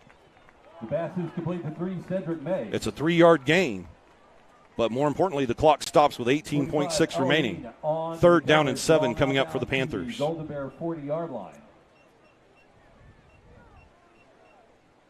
3rd down. And now Mays and Eusebio will switch spots in the slot. Still the basic spread look here. 3rd and 7 now for the Panthers at the Golden Bear 40-yard line. Parish trying to cut into this 14-7 deficit as they trail by a touchdown in the waning moments of this second quarter. Maddox Reed moving to the left side of Anderson. Anderson back to throw. He's going to keep it and run. And he'll slide down short of the first down. This might have been a mistake. They can't stop the clock. And Novikov says, don't worry about it, just let the half run out. It's 4th down. They're just going to let it run out to halftime as Anderson slid about 1.5 yards short of the line to gain. And the horn sounds, bringing us to halftime. Ladies and gentlemen, we've reached the end of the first half of play here at Gloria H. Snyder Stadium in Farmers Branch, Texas, as we move forward in this Week 4 matchup in the 2022 Parish Panther season. And, folks, your scores, we're now in the halftime break. And Farmers Branch, Texas, it's South Oak Cliff Golden Bears 14, Parish Panthers 7. And, folks, tonight's halftime brought to you once again by Dr. Richard Rhodes of Baylor Scott & White Orthopedic Associates of Dallas. Parish Episcopal School wishes to thank halftime sponsor and team doctor, Dr. Richard Rhodes of Baylor Scott & White Orthopedic Associates of Dallas, for his continued support and dedication to the Parish athletic program and its student athletes. And, Jim, as we pause here at the halftime break, kind of a tale of 2 quarters, or really advantage South Oak Cliff in the first quarter. It was all South Oak Cliff as they build a 7-0 lead and then score early in the second quarter to make it 14-0. But Parish showing signs of life in that second quarter, clawing back with a touchdown of their own, and I think the momentum is shifting to the Parish Panthers as we go to the halftime break, even though they trail 14-7. Well, I think the confidence is 100% of what's going on. Agreed.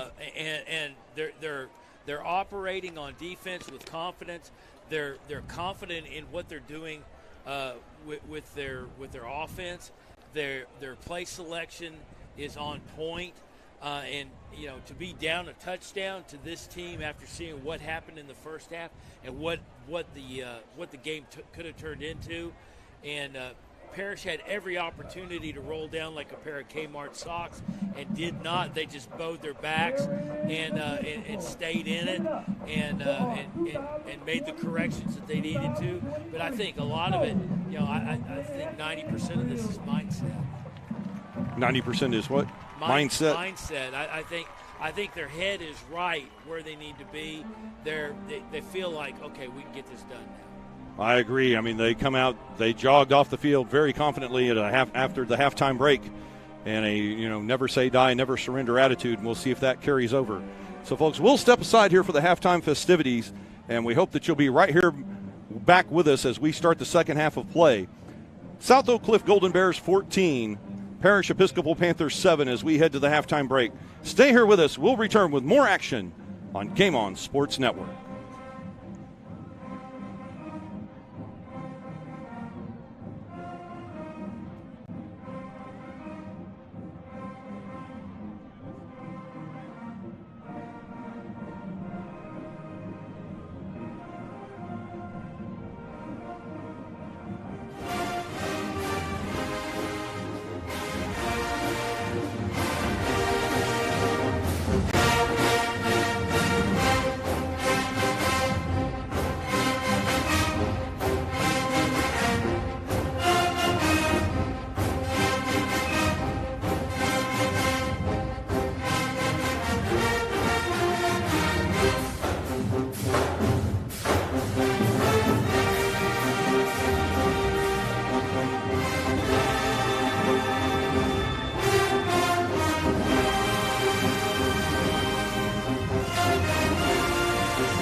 For our Golden Essex Drill Team.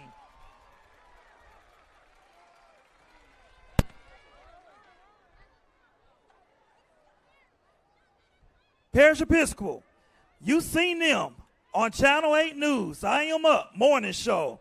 The winners of the 2021 Recording Arts Museum Grammy Award-winning marching band, the 2021 5A State Championship Band, the mecca of bands across the globe. Ladies and gentlemen, from South Oak Cliff, that's our hood. It's the New Soul of the South Marching Band.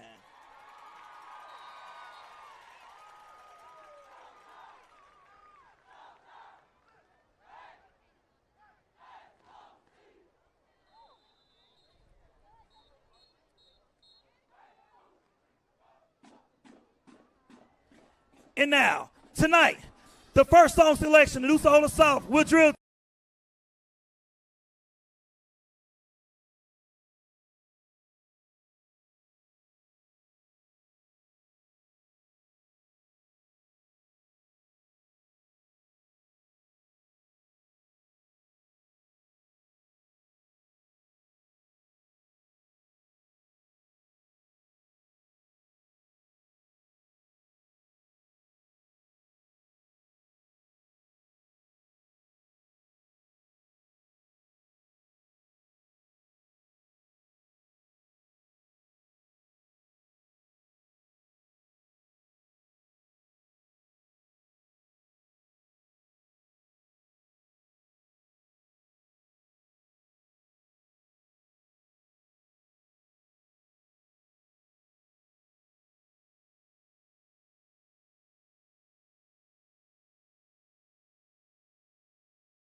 Let's go, snares.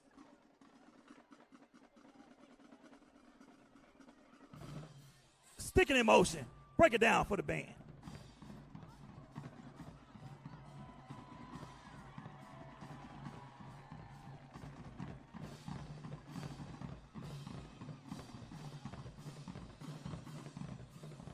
Give it up one time for our New Soul drum line. And now, presenting the 2022-2023 award-winning Sophisticated Soul Majorettes and Fabulous Flags. They will dance to the tune Cold Heart by Dua Lipa and Elton John.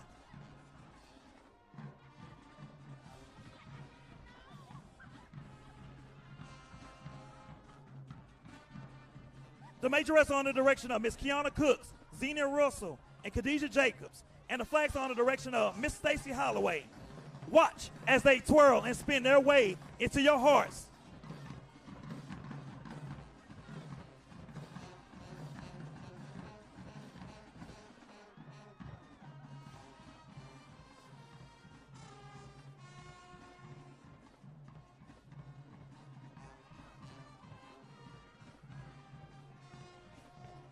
These ladies keep it clean and classy with a few surprises along the way. They aim to entertain.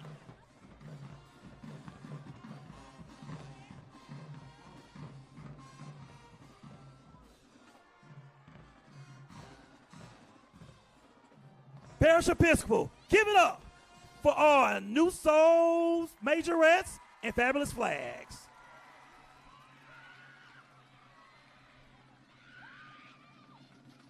Next, we have our legendary SOC New Soul Pivoteers under the direction of Miss Kayla Evans and Miss Kristen Tillis. They will be performing the song Sucker by Jonas Brothers.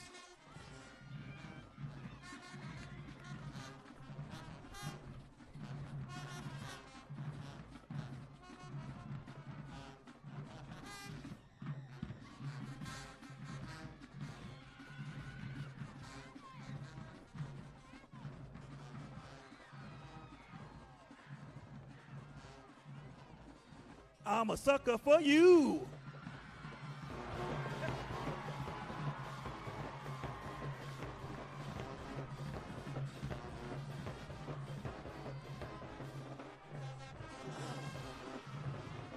Come on, Parish Episcopal. If you know the words, sing along. Let's get it.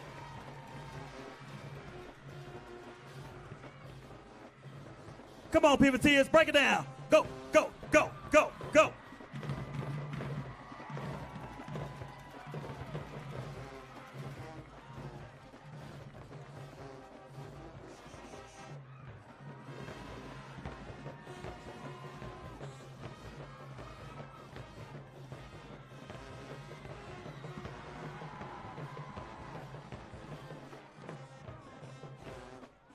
Give it up for our New Soul Pivoteers.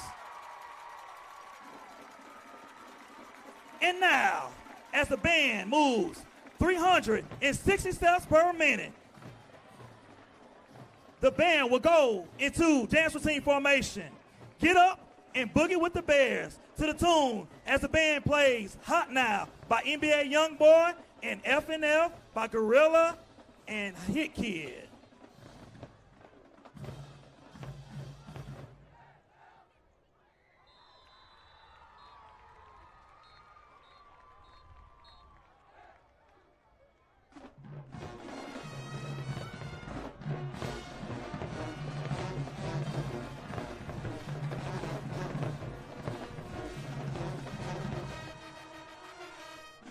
All right, come on, New Soul, let's break it down. Oh, give me some, give me some, give me some. Hey, hey, hey. Come on, Sock, let's go, let's go, let's go, let's go. Hey, drop it like it's high, say that, drop it like it's high, drop it like it's.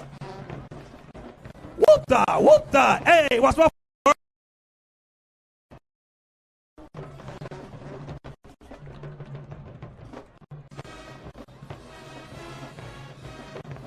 How many of y'all know about that F&F?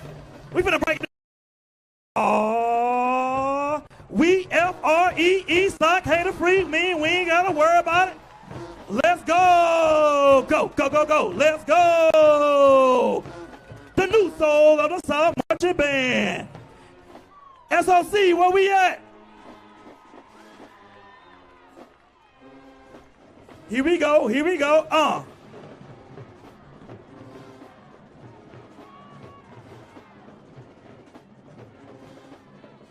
If you know the words, let's go. S-O, S-O. The The new Soul of South is under the direction of Mr. William Allen. Assistant directors, Mr. Major Goldman, Kenneth Clark, and Jacoby Jackson.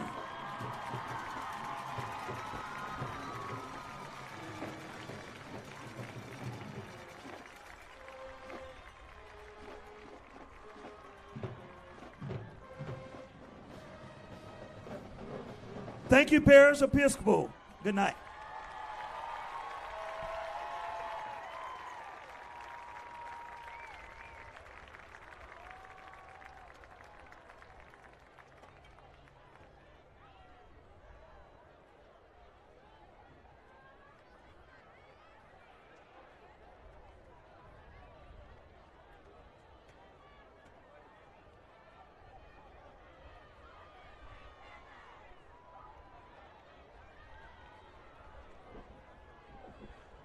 All right, Panther fans, please welcome to the field your Parish cheerleaders.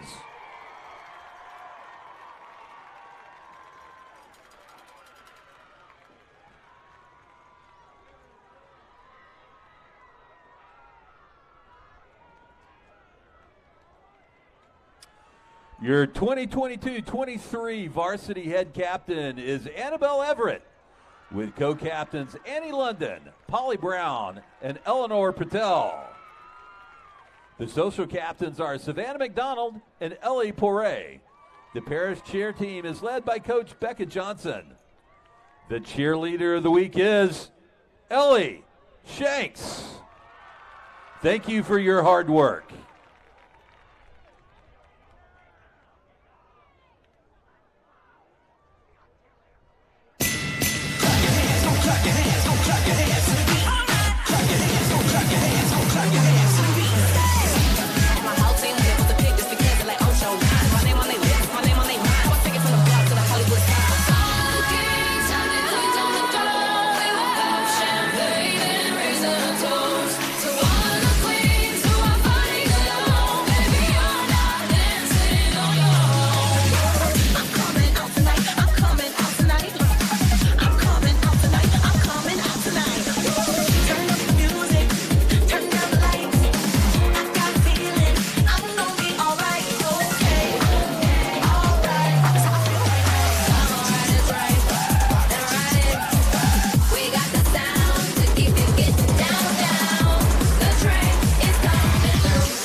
Panther fans, your Panther cheerleaders.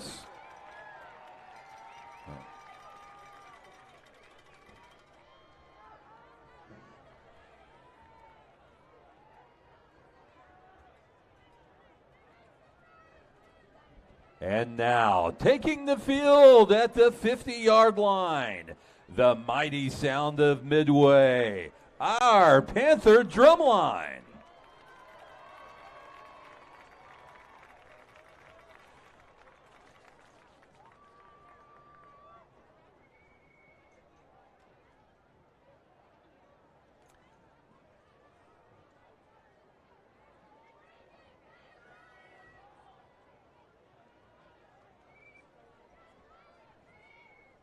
The Parish drumline is led by captains Grace Ramsey and Owen Kistner.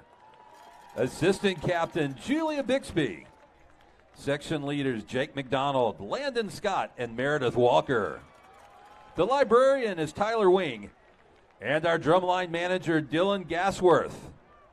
The Parish drumline is under the direction of Miss Zoe Vandekieft. And now performing their halftime show of Domino Park, the Parish drumline.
Fans, let's hear it one more time for the loudest sound around our Parish Panther drumline.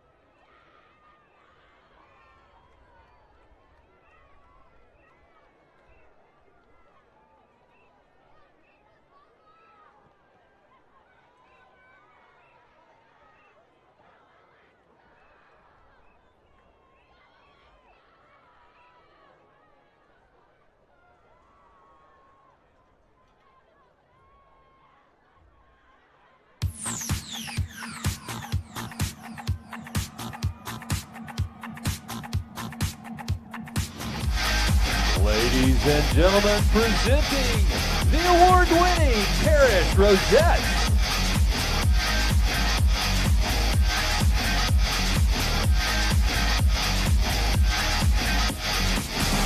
The Rosette officers are Lieutenant Abby Kanies, Lieutenant Laney Haddock, First Lieutenant Alexis Arnaldi, and Captain Alexa Plumley.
The sergeants of the Rosettes are Community Sergeant Allie Groman, Social Media Sergeant Courtney Schultz, Promotional Sergeant Abby Freeman, and Head Sergeant Annie Joyner. The Rosette of the Week is Isabella Dickinson.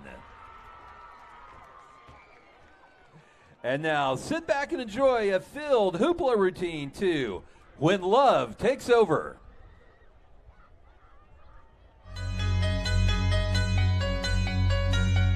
It's complicated, it always is. That's just the way it goes. 'Cause I can feel it coming over me. I wouldn't stop it if I could. When love takes over, you know you can't deny. When love takes over, 'cause something's here tonight. Give me a reason, I gotta know. Do you feel it too? Can't you see me here on overload? And this time I blame you. Looking out for you to hold my hand. It feels like I could fall when love takes over. You know you can't deny. Tonight, tonight, tonight, tonight,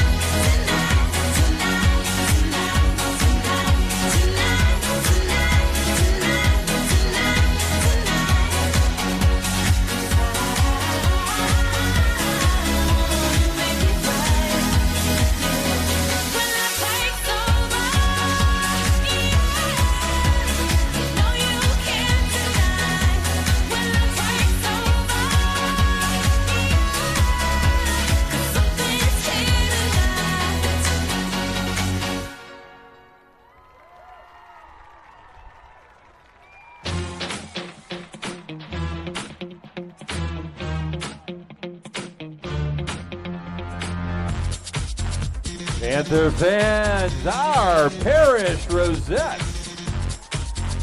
The Rosette managers are Miss Reese Cotton, Julie C. Shriram, Joey Davidson, and Jillian Platch. The directors of the Parish Rosettes are Mrs. Megan Bowen and Mrs. Sarah Snyder.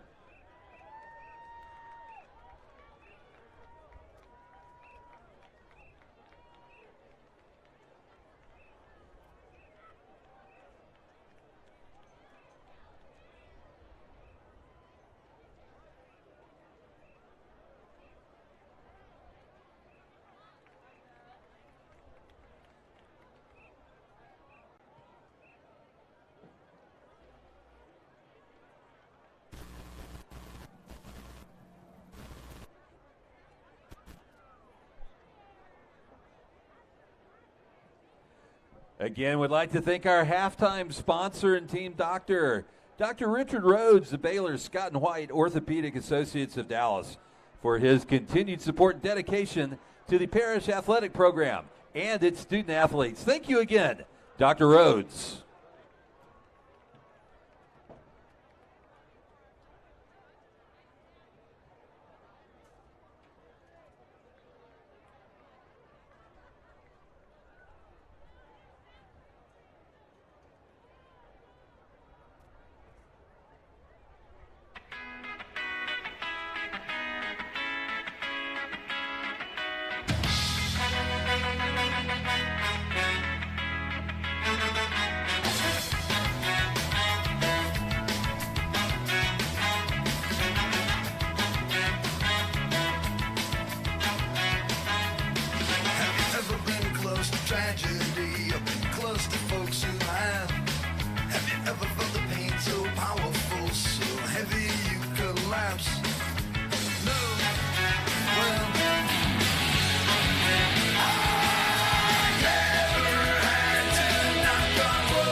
strength most don't possess.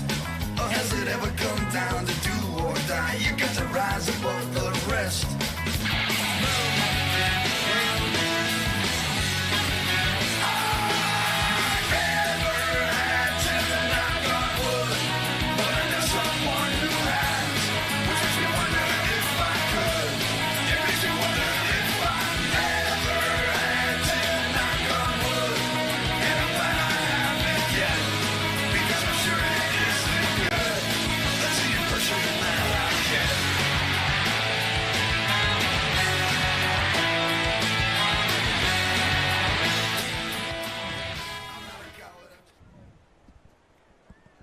Ladies and gentlemen, welcome back to Game On Sports Network's coverage of Parish Panther football. Brian Shackelford here with you at Gloria H. Snyder Stadium in Farmers Branch, Texas, alongside my color analyst, Jim Dixon. And, Jim, we saw an interesting turn of momentum there toward the end of the second quarter as Parish trailing here as we begin the third quarter 14-7. But the first 12 and a half minutes of this football game were all South Oak Cliff. Yeah, and Oak Cliff was just, I mean, they just walked up to the line and went, we're going to go in this hole on two, stop us, and just made hay with it. And I didn't realize as lopsided as it was till you pulled up stats, and we were discussing that at halftime. But, if you look at that, Parish is very fortunate to just be down a touchdown. Indeed, this is true. Our halftime stats here. Total yards, South Oak Cliff 236, Parish Episcopal 82. Parish does lead in the passing department, 65 yards passing for Parish, only 37 yards passing for South Oak Cliff. But the big number that sticks out here, and the one that you saw rearing its ugly head here in the first half of play, ladies and gentlemen, is the South Oak Cliff Golden Bear rushing attack, accounting for 199 yards on the ground in that first half and 2 touchdowns in the person of number 21, Danny Green. Green himself with 74 yards, averaging 5.7 yards a carry. The big ground gainer for South Oak Cliff, Tedrick Williams, 98 yards in the first half, just shy of a 100-yard game in the first half alone. Yeah, and I think the thing that doesn't show up is the penalty yards, and that definitely negates a lot of that offense and some of the momentum that South Oak Cliff enjoyed. Yes, Parish with only one penalty in the first half for 9 yards, and that penalty was the Seth Scott penalty when he continued to play after he lost his helmet. Right. And the South Oak Cliff Golden Bears with 40 penalty yards in that first half, and none more costly than that 15-yard unsportsmanlike conduct right there before the end of the first half of play that cost them an opportunity to add to this score as Parish held on fourth down and took over with 35 seconds to play in the half. Yeah, a lot of it was just the timeliness of the penalty, and what it did to the drive and the momentum, and the way that it shifted. And Parish obviously, they were just cool back, let the game kind of come to them, and took their opportunities when they arose, and took advantage of them. And that's what they've done so far, and we hope to see that trend continue in the third quarter as Diego Varela will tee the ball up for South Oak Cliff here to begin the third quarter. Checking on a score down in Waco for our next opponent coming next week right here to Snyder Stadium, the China Spring Cougars. China Spring leading Waco Connolly in the third quarter 34-7. So Varela puts his foot into it. It goes out of bounds. And an illegal procedure penalty coming up against South Oak Cliff. Not the way you wanted to start the third quarter here if you're Coach Jason Todd and the Golden Bears. No, not at all. I mean, you wanted to stick them deep and make them run the field, and unfortunately, you're at least going to have to maybe potentially kick this again, or just decide what way you're going to cut and take the yards. Well, with the kick inside the 25-yard line, it will give Parish the ball if they choose to enforce the penalty this way. And this one I know because this is a UIL penalty or a high school penalty. They can take the ball at the 30-yard line. That's exactly what they're going to do here to start this drive. So 12 minutes still on the clock, no time off on the kick out of bounds. And your Panthers ready to go to work here to start this third quarter of play. Once again, South Oak Cliff leading as we start the third quarter by a score of 14-7. And Sawyer Anderson and the Parish offense ready to go to work first and 10 at their own 30-yard line. We'll let the line judge, Doug Mays, have his couple of minutes getting things set with referee Tommy Gillum, and now we're underway. 1st and 10 for Parish. 2 tight ends in the set with Sawyer Anderson. 2 receivers to the bottom side of your screen. Anderson with the zone read handoff to number 5, Maddox Reed. And Reed with about a 4-yard gain on the play, and it looks like Parish is going to emulate South Oak Cliff and start with the running attack here to begin the third quarter. Yeah, I think they might have seen some stuff from the Golden Bears in the second quarter, as far as injuries. They may feel like they're a little bit worn out, and they're going to just gut it out with them.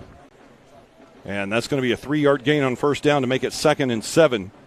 Now at the Panther 33-yard line, still 2 receivers to the bottom of your screen. Eusebio on the inside. Anderson looking to throw. He's going to go deep, looking for Hutch Crow in double coverage. What a catch by Hutch Crow! Holy cow! All the way down to the 31-yard line. Crow grabs that in double coverage.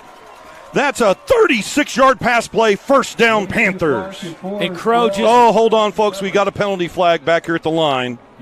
Let's check the play.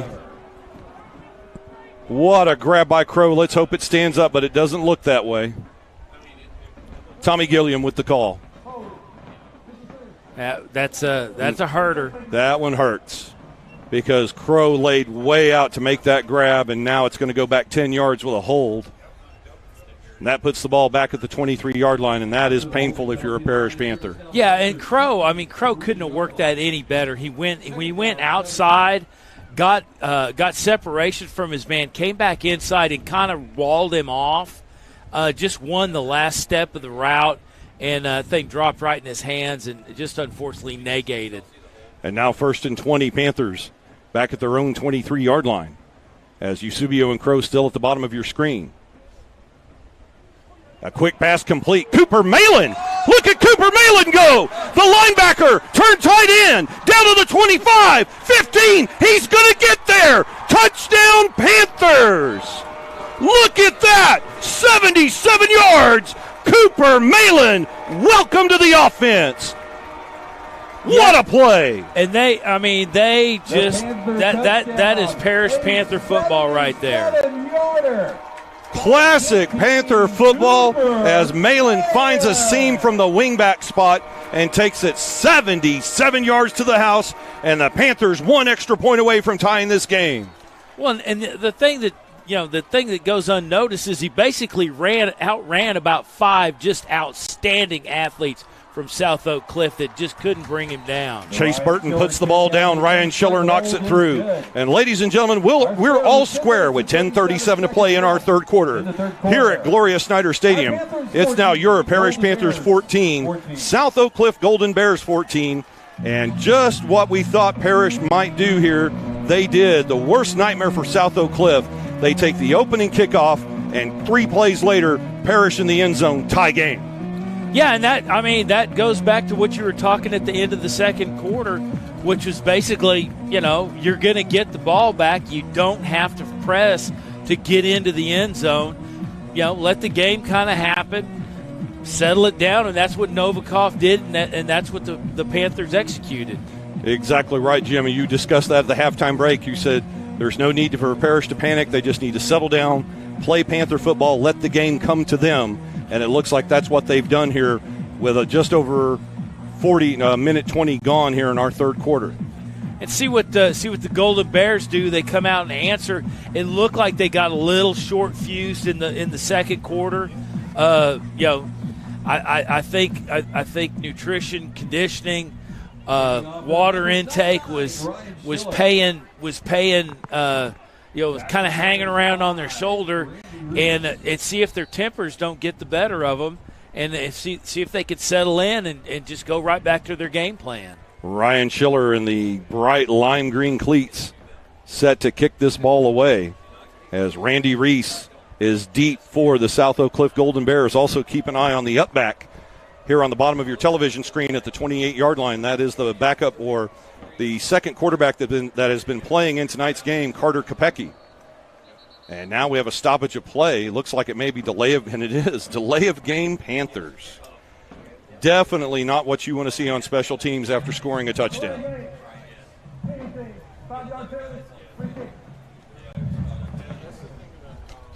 Yeah, and, you give up the 5 yards. You don't think it's much of anything, but that's 5 yards you got to account for. Right after the delay of game penalty. Yeah, the ball moved back to the 35-yard line, and now Ryan Schiller will kick from what is normally the NFL spot as Randy Reese moving up to the 10-yard line.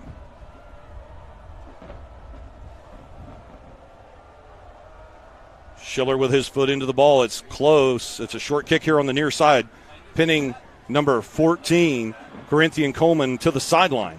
He'll bring the ball back to the 40 and tackled there with the stop on special teams. His counterpart for the Panthers, Daniel Demery, also a name we've called quite a bit this evening, number 22, Seth Scott. Credited with the special teams tackle. Yeah, Scott's just going to, is going to make the stop. He's going to go back in and fill in at the linebacking core and block and plug those holes as he did most of the first half. But that guy's just doing yeoman's work and helping that defense. And with the effort by Scott, we'll expect more from him here as the South Oak Cliff Golden Bear offense will go to work 1st and 10 at their own 40-yard line. 10:29 to play in the third quarter. And quickly a stoppage of time as now it's delay of game on the Bears. The 40-second clock, the enemy of both teams here early in the third quarter. And what was 1st and 10 is now 1st and 15 for South Oak Cliff back at the 35. Yeah, the special teams 5-yard didn't hurt that much. Not as much as 1st and 15 is going to hurt the Golden Bears. And we'll see how they choose to attack now. 1st and 10 at their own 35. Trey Walton, the man who started the game in at quarterback, he'll hand off on 1st down. And it looks like second verse, same as the first. More straight ahead running from number 2, Tedrick Williams. Williams taken down by Caleb Irving and Ian Ussery. Although now instead of 8, 10, 12 yards at a chunk, just a 4-yard gain for South Oak Cliff. Well, and what you're seeing of these ends in Cave and in Irving, they're scraping on their blocks. They're just gliding along, trying to find that hole and close it up. 2nd down, 11 now for the Golden Bears. Another handoff. This time it's Green, and Parker Meese has him wrapped up. Gets help from number 6, Bryson Blackmore. Or pardon me, make that number 2, Tedrick Williams on the carry. And that's a 6-yard gain out to the 45-yard line. And now South Oak Cliff with an interesting decision here on 3rd down and 5. 3rd down. They take off the jumbo back, the wing back, big number 35, Jaquan Green, the 6 foot, 260-pound senior, and go to a bunch, 3 receivers at the top of the formation on 3rd and 5. Walton trying to throw, the pass complete. What a shot there by Daniel Demery, but holding on to the football and making the catch. Number 15, Davion Anise, and Anise has 1st down yardage for South Oak Cliff. Well, and very shrewd on Anise. He needed 5 yards and he ran 6, and that was just one heck of a shot from Demery, and just textbook, just head up, eyes on the target, and ran through his man, and just unfortunately the receiver was already a yard past the 1st down. A fresh set of downs, 1st and 10, Golden Bears at midfield. Walton throwing the pass behind his receiver, who still makes the catch once again on that side. Number 15, Davion Anise, he'll go out of bounds. They'll mark it at the 45, but we may have a penalty flag on the play.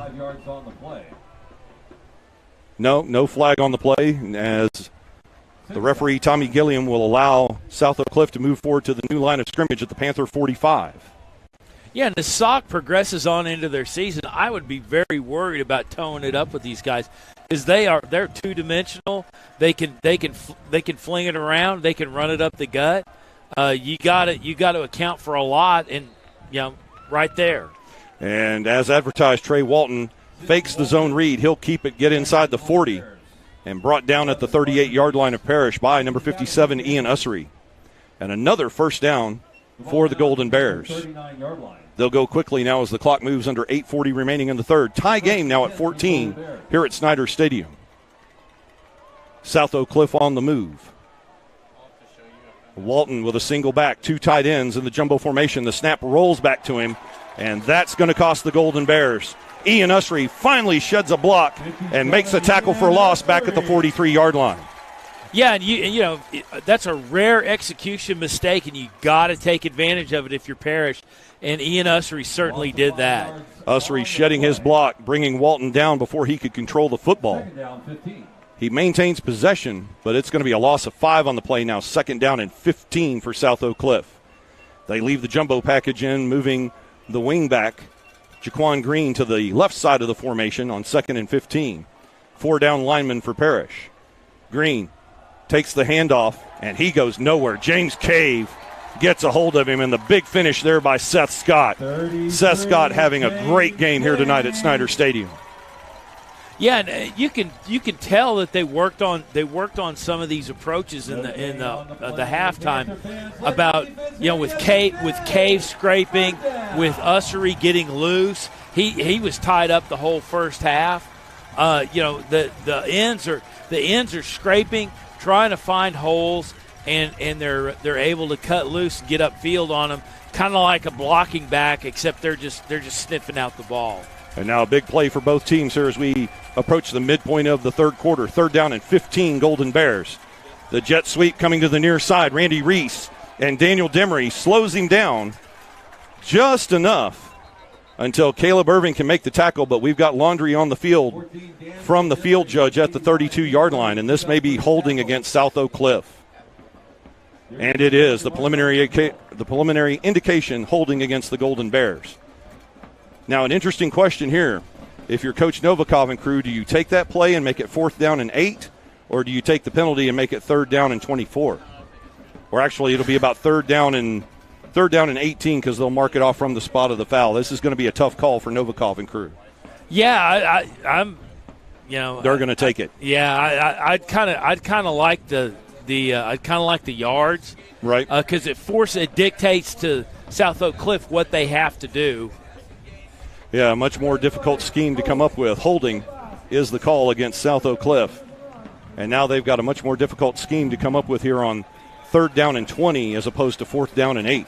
Well, you kind of got to tip your hand. I mean, you really got to look past first, you know, and then as long as you're getting good punch off your ends, you can contain the quarterback. You can maintain. You can dictate what they're going to do as far as option. They'll put the jumbo package on the right side of the formation on 3rd and 20 at the Panther 47. Tedrick Williams gets the handoff, gets away from Scott into the second layer, but the tackle made by number 11, Parker Meese. And they gain 10 of the 20 yards they need, but it's now 4th down and 10. And obviously the right call there because that play, had they declined the penalty, made it 4th and 8, it would be 1st down South Oak Cliff, but now it's 4th and 10. Yeah, and you know, you always, you know, I kind of always want to side with putting more yards on the back of the offense. And now a very critical play here for both teams as we approach 6 minutes to play, the midway point of this third quarter. The game tied at 14. Nothing's been decided yet. And here is 4th down and 10 for the Golden Bears at the Parish 38-yard line. Jumbo package to the right side. Trey Walton back to pass. Safety blitz coming. He'll go across the middle. And it's broken up. Great pass breakup by the star this evening of that secondary for Parish, number 19, Kamzi Arinze. Yeah, and the thing is with that is the field possession, the way you flip the field and pull it down on the 38.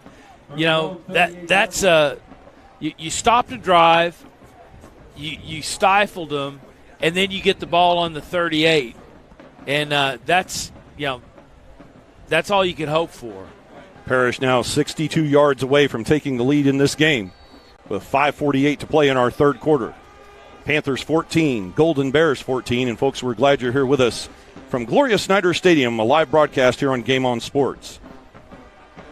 Parish with their own wingback set. The handoff to number 5, Maddox Reed. He'll follow his jumbo package over right tackle. And that's going to be about a 4.5-yard gain out beyond the 42-yard line for the Panthers. Yeah, and these shifts on the defensive line on behalf of South Oak Cliff, that kind of worked against them on that play because it opened up that hole, and those are adjustments that Parish addressed during halftime, just to not get frustrated with it and to let them do their thing, but take advantage of it. Maddox Reed now breaking into open field on 2nd down and 5. And he's going to gain 8 yards on 2nd down. He'll get into South Oak Cliff territory at the Golden Bear 48-yard line, stopped by number 25, Sultan El Amin. But the chains will move. 1st and 10, Parish. And now Parish trying to control the clock on their own. Yeah, and that shift, again, opened up the outside. The outside linebacker didn't come in to seal. He went into coverage. And now South Oak Cliff has to contend with everything that Parish does. And there was also a penalty flag on the play on the far sideline. The call was offside against South Oak Cliff. And Parish will decline that penalty, obviously, and take the 1st down in plus territory. The clock moving under 5 minutes remaining in the 3rd. 1st and 10, Parish now at the Golden Bear 49-yard line. 2 receivers to the top of the screen. The wing back to the left. Maddox Reed, you're back with Sawyer Anderson. And it is Maddox Reed. He's going to follow the jumbo package. He's gone! Say goodnight to this one. Touchdown, Maddox Reed and the Parish Panthers. Panthers in front. A huge hole opened up right there by Joseph Pequeño and Sam Liu. The Panthers take the lead. And he just got in. He got in that hole and just took off. There was not a Golden Bear within chase of it. A Golden Bear never laid a paw on him.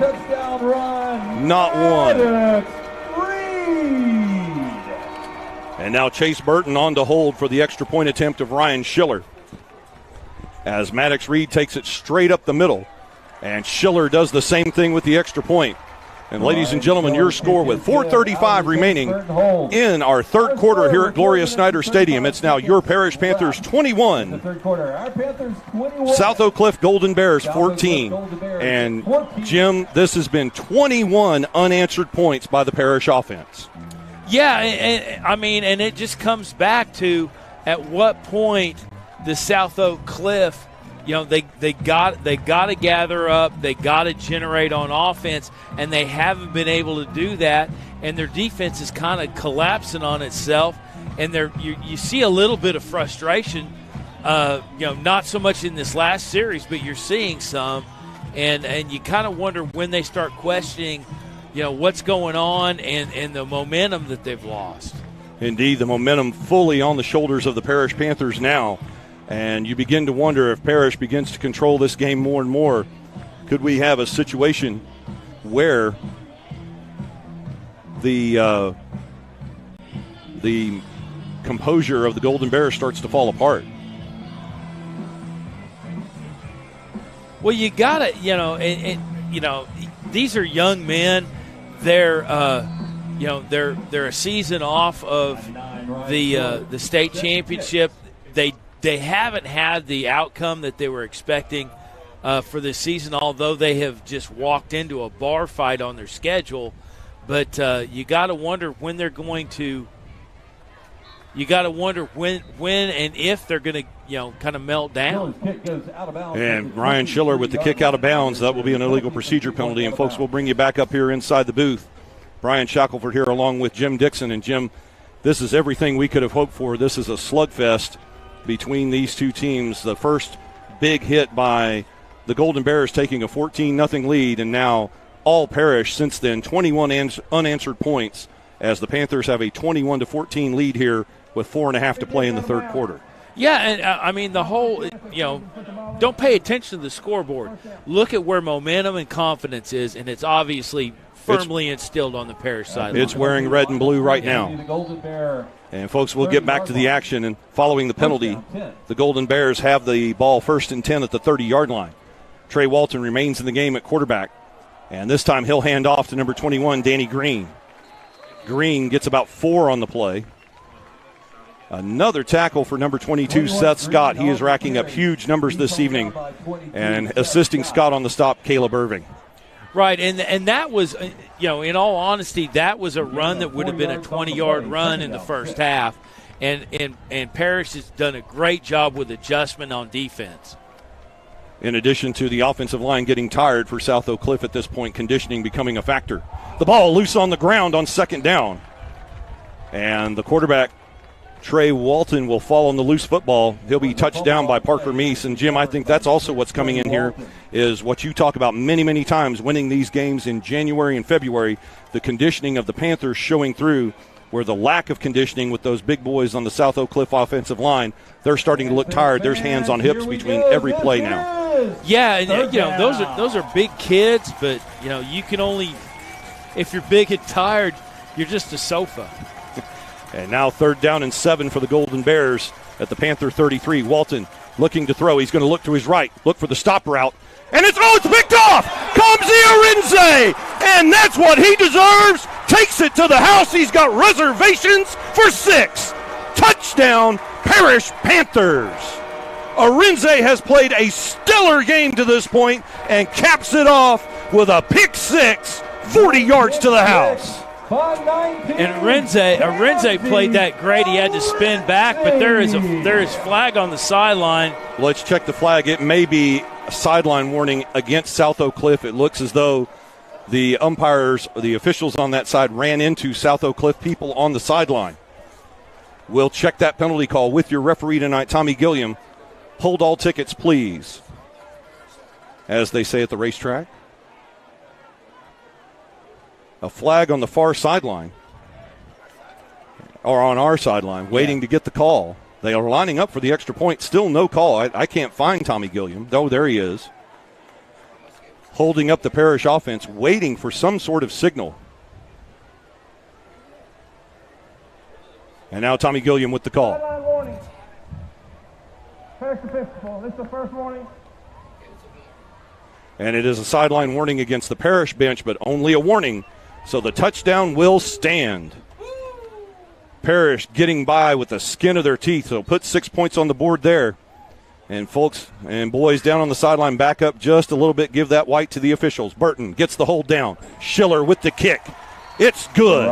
And with the interception return by Kamzi Arinze, your new score, folks, with 3:15 remaining in our third quarter here at Snyder Stadium. It's now your Parish Panthers 28, South Oak Cliff Golden Bears 14. And what a play there by Kamzi Arinze. He's had 3 great pass breakups and now a pick 6. Yeah, he got right on that guy's on the receiver's hip, got in there, got a hand loose, popped the thing up, got it into his breadbasket, spun loose, and took off.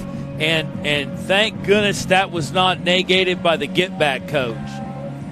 And the get-back coach will be doing his job now, most certainly, as the officials choose only to assess a sideline warning. Typically, you get 1 warning before a penalty is assessed. And what a break right there for the Panthers. Great play by Arinze. Nothing to take away from him. No, not. He's had 2 amazing pass breakups. Now a pick 6, taking it 40 yards to the house. I mean, the kid was out loose on an island, basically with 3 receivers on him, and he picked up the ball off the quarterback's hands and did exactly what you teach him to do in practice. And now Ryan Schiller will put the lime green cleat into the back of the football at the 40-yard line, off a lime green tee, no less. Another pooch kick coming to the near sideline. This is going to be a fair catch made by number 4, David Spruels, as Spruels loses a cleat at the 37-yard line of the Golden Bears. Okay, now if you're Jason Todd and the South Oak Cliff Brain Trust, you come out here, 2 quick bam-bam touchdowns by Parish. You were leading this game at halftime. Now you're down by 2 touchdowns. Yeah, and you got to answer this possession, and you're looking at your line in the eyes, and those kids are. I mean, I'm not on the field, but I assure you they are gassed. You mentioned before, hands on the hips, but they look to be on the tired side of this game. 1st and 10 now, South Oak Cliff at their own 38-yard line. Trey Walton, the quarterback, he's going to keep it. That back in the game now is Carter Kopecky, number 12. Kopecky, the 6 foot, 175-pound sophomore, he'll gain 8. And it looks like, and as you can see right there on your video, folks, the South Oak Cliff offensive line has their hands on their hips every play. Those young men are getting gassed as we move under 3 minutes remaining in the third. 2nd down and 2, Golden Bears at their own 46. Kopecky is going to hand off to Tedrick Williams. Williams will bounce it outside. Room to run out there, 1st down and more. And Seth Scott with a big hit. Daniel Demery holds him up, tees him up for Scott to come in and lay the wood at the 45-yard line. But the damage done, that's going to be 1st and 10, Golden Bears. Yeah, and don't let anything stop you on that. I mean, Demery, that was an excellent stop. I mean, just unfortunately for a 1st down. But he put his head right in his numbers, wrapped him up, and that's how you're supposed to do it. The chains move. The drive continues for South Oak Cliff. 1st and 10 at the Panther 45. Kopecky once again handing off to Tedrick Williams. Finds a seam on the left side. And Cooper Malin goes for a ride all the way down to the 31-yard line. A gain of 14. And Williams seems to have found another gear here with 2 minutes to play in the third quarter. Yeah, and I mean, Kopecky gives them a different look. In particular, he's a threat inside. Although he looks slow as all get out, but he is actually a fairly quick runner. At the 31-yard line now, 1st and 10. The ball loose. Oh, and Kopecky just got that back. Cooper Malin almost had a fumble recovery right there, but that will cost the South Oak Cliff Golden Bears a down. 2nd down and 11 coming up. Yeah, I mean, Kopecky, he looked up on his ride and was trying to figure out to pull the ball or to keep it tucked, and did neither. Right, now the jumbo package on the right side here at 2nd and 11, Panther 32-yard line. Kopecky's going to throw. He's going to go for it all down the far sideline, way overthrowing his receiver. And Kopecky looks like he's got a very strong arm, but the touch for the sophomore lacking at this point, as that pass attempt looking for Davion Anise falls incomplete. 3rd down and long coming up. Yeah, and he felt the pressure from Cooper Malin coming in off the edge and just rushed his pass a little bit. And now with 1:14 remaining in our third quarter, this is a big 3rd down for South Oak Cliff. 3rd and 11 at the Parish 32-yard line. The jumbo package on the left side for South Oak Cliff. Play clock down to 20 as they get a new play. Bunch formation, 2 receivers at the bottom of the screen. Williams trying to make a move on Malin, and he'll get inside the 25 down to the 23-yard line. And now another late penalty flag as Walker Anderson has his helmet ripped off by the receiver on the near sideline, number 89, Darius Jennings. And as we had talked about, it looks like South Oak Cliff is losing their composure here late in the third quarter. Yeah, Jennings got over on I don't know if they're going to – it looks like they're going to run him, and that'd be the second one. Yeah, well, if it is his second one, he gets a seat courtesy of 2 unsportsmanlikes. That's the rule in just about every level of high school football. 2 unsportsmanlike conducts lead to an ejection. But we'll see as Tommy Gilliam, tonight's referee, talks this over with line judge Doug Mays. Here's the call. But first he's going in the book to count. Yeah, it's totally irrelevant because it was, well behind the play, just tempers flaring, and you hate to see that. Well, cooler heads have to prevail. You just can't rip the helmet off of the opposing player. Well, you can. Well, but you shouldn't. You shouldn't. Thank you. Young men who play this game following along at home, please don't do that. Play. Dead ball, unsportsmanlike conduct, number 10. Oh, wow, they're going to call that offsetting. I didn't see anything that Walker Anderson did to deserve that, but an interesting call. As Anderson with his hands up in the air going, what, me? And now Coach Novikov is steaming. So is Will Galusha, the defensive coordinator. They're wondering how in the world Walker Anderson earns himself an unsportsmanlike conduct in that situation. Well, I think they're trying to just keep it down the middle and make sure that nobody's getting over on anybody. And they're unfortunately going to call it both ways, and in those situations, it doesn't necessarily apply. More often than not. Now the Panther faithful on their feet in full throat on 4th down and a short 2. The ball at the Parish Panther 32-yard line, the clock rolling with 1 minute to play in the third quarter. The jumbo package in the middle for Carter Kopecky. He'll get the snap, hand off to Williams. And he fell down! This is going to come down to the spot by the official, folks. The turf monster making the tackle. And Tommy Gilliam signals first down Panthers. Trey Williams able to take the feet out from under Williams, and the Panthers take over on downs, 1st and 10. Yeah, he just did not clear his block on the line and got tangled up. And as you said, the turf monster got him. Yeah, as I'm often told at the poker table, it's better to be lucky than good. And that time, the Parish Panthers were lucky. Not that they haven't been good so far this evening, but it's always good to have Lady Luck smiling on your side. And now Sawyer Anderson and company go to work with 53.6 to play in the third. And really time's on their side. They just have to keep executing, performing well, get the spots that you can, because they're giving you opportunities. You just have to close them when you get them. Anderson and company now 1st and 10 at their own 22-yard line. Maddox Reed the back. Oh, he loses the football. And maybe South Oak Cliff just got this right back, and it appears that they did. Holy cow.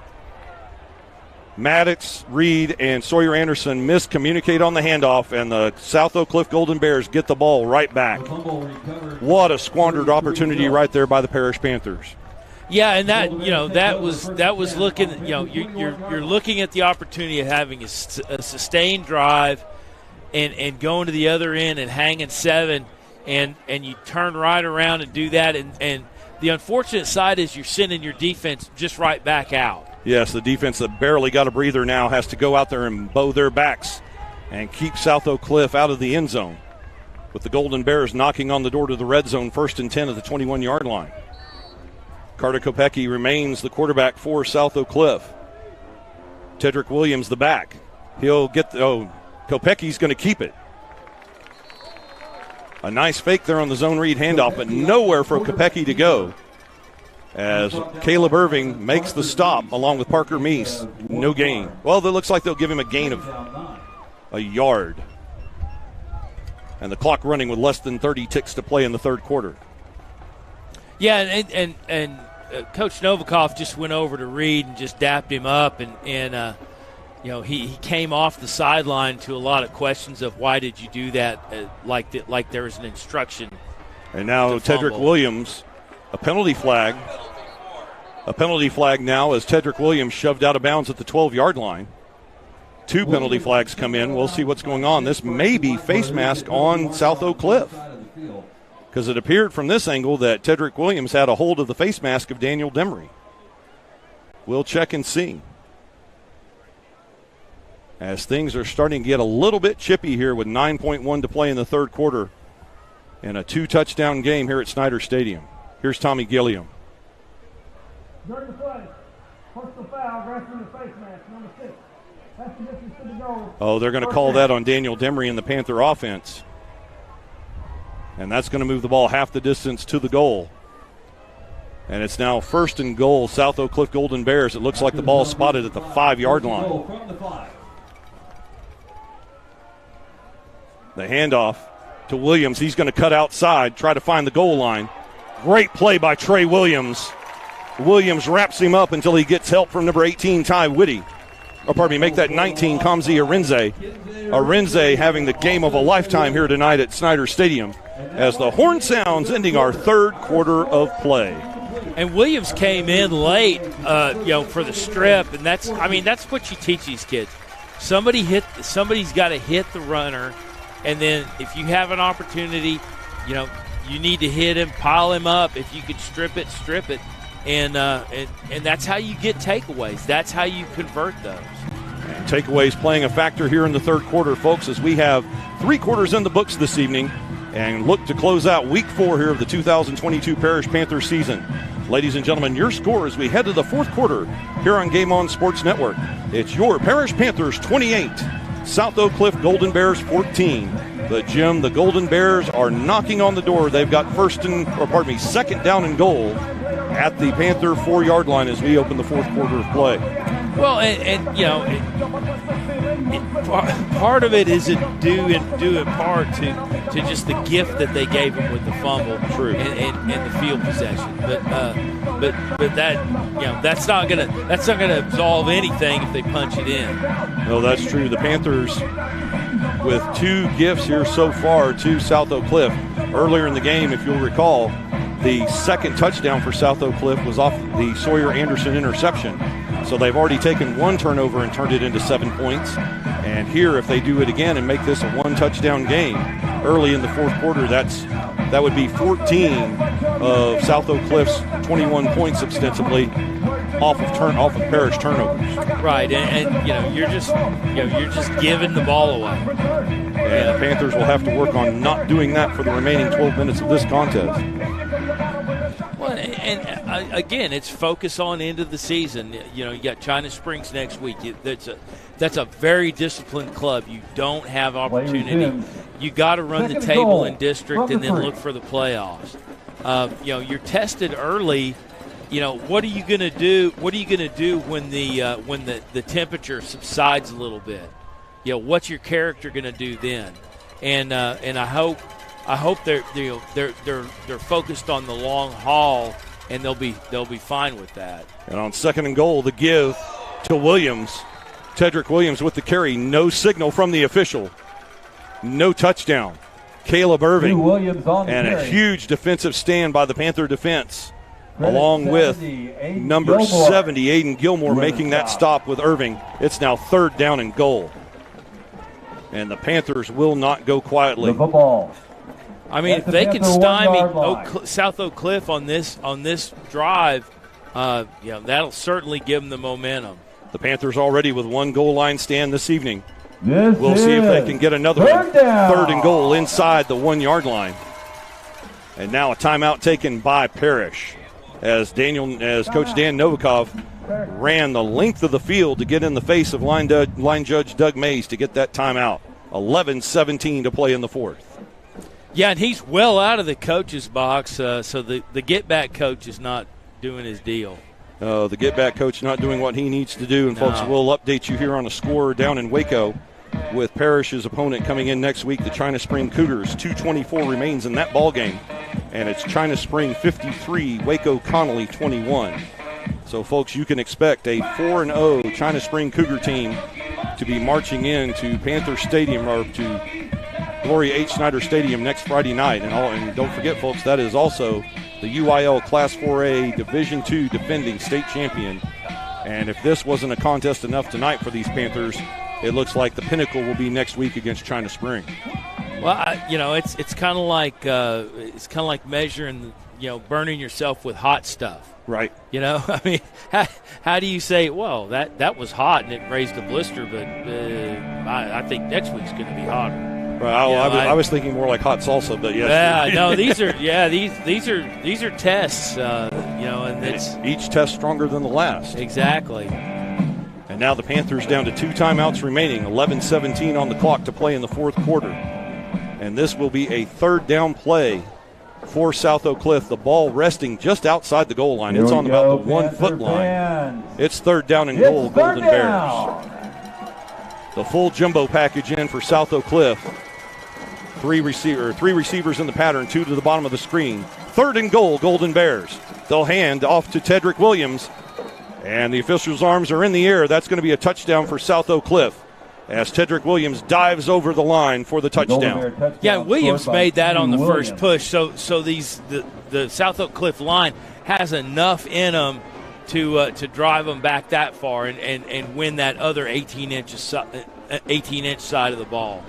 And the turnover very costly for the Panthers as their lead now cut in half, 28-20 with the extra point pending. Diego Varela on the field to attempt the extra point. Tedrick Williams, the running back, is the holder, so keep an eye on him. The snap down. And the extra point is good. And, folks, with 11:13 remaining here in regulation at Gloria H. Snyder Stadium. Your new score, your Parish Panthers 28, South Oak Cliff Golden Bears 21.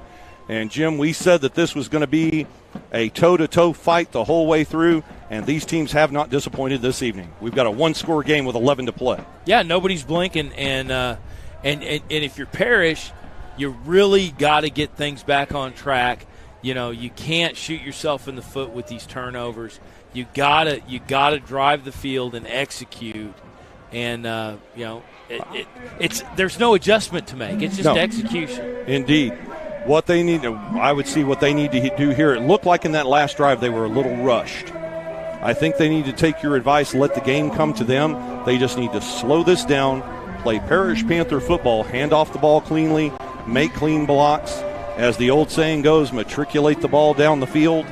Maybe take 6 or 7 minutes off this clock and punch it in. And that, I think, just slowing it down and playing solid, disciplined Parish football is what they need to do here in these last 11 minutes. Well, and you're exactly on point. I think the success that they had was these quick strikes with the home run balls, and they kind of mentally worked that into rushed, and those were very calculated. And the ball covered up by Daniel Demery at the 23-yard line. I mean, he had possession of that ball on the turf, so that's a dead play. The fumble will not factor into matters, as he had control of the ball at the 23-yard line with both feet down. It's Parish Panther football. That could have been disastrous. That could have been church right there. Or at least a tie game. The good advantage here is that Parish is ahead on the scoreboard by 7 with 11:08 to play. Yeah, they just need, they need to come out. Don't get over involved with what the defense is doing. They think they know what they think that they know what they could take opportunity with these shifts, with the fake corner blitzes, with the linebackers getting down, showing you 5 down linemen, 4 down linemen. Just do what you're going to do and take advantage of what's available to you, and don't rush yourself. And now Parish comes in with Cooper Maitland and the wingback packages. They'll start 1st and 10. But it looks now like they're going to have a delay of game here. Not the way you want to start this drive. And it is indeed delay of game Panthers. The ball moved back 5 yards to the 18-yard line now, 1st down and 15. I take that as absolute confidence. I'll give you an extra 5. There we go. And now Maddox Reed the back with Sawyer Anderson. Reed with the handoff.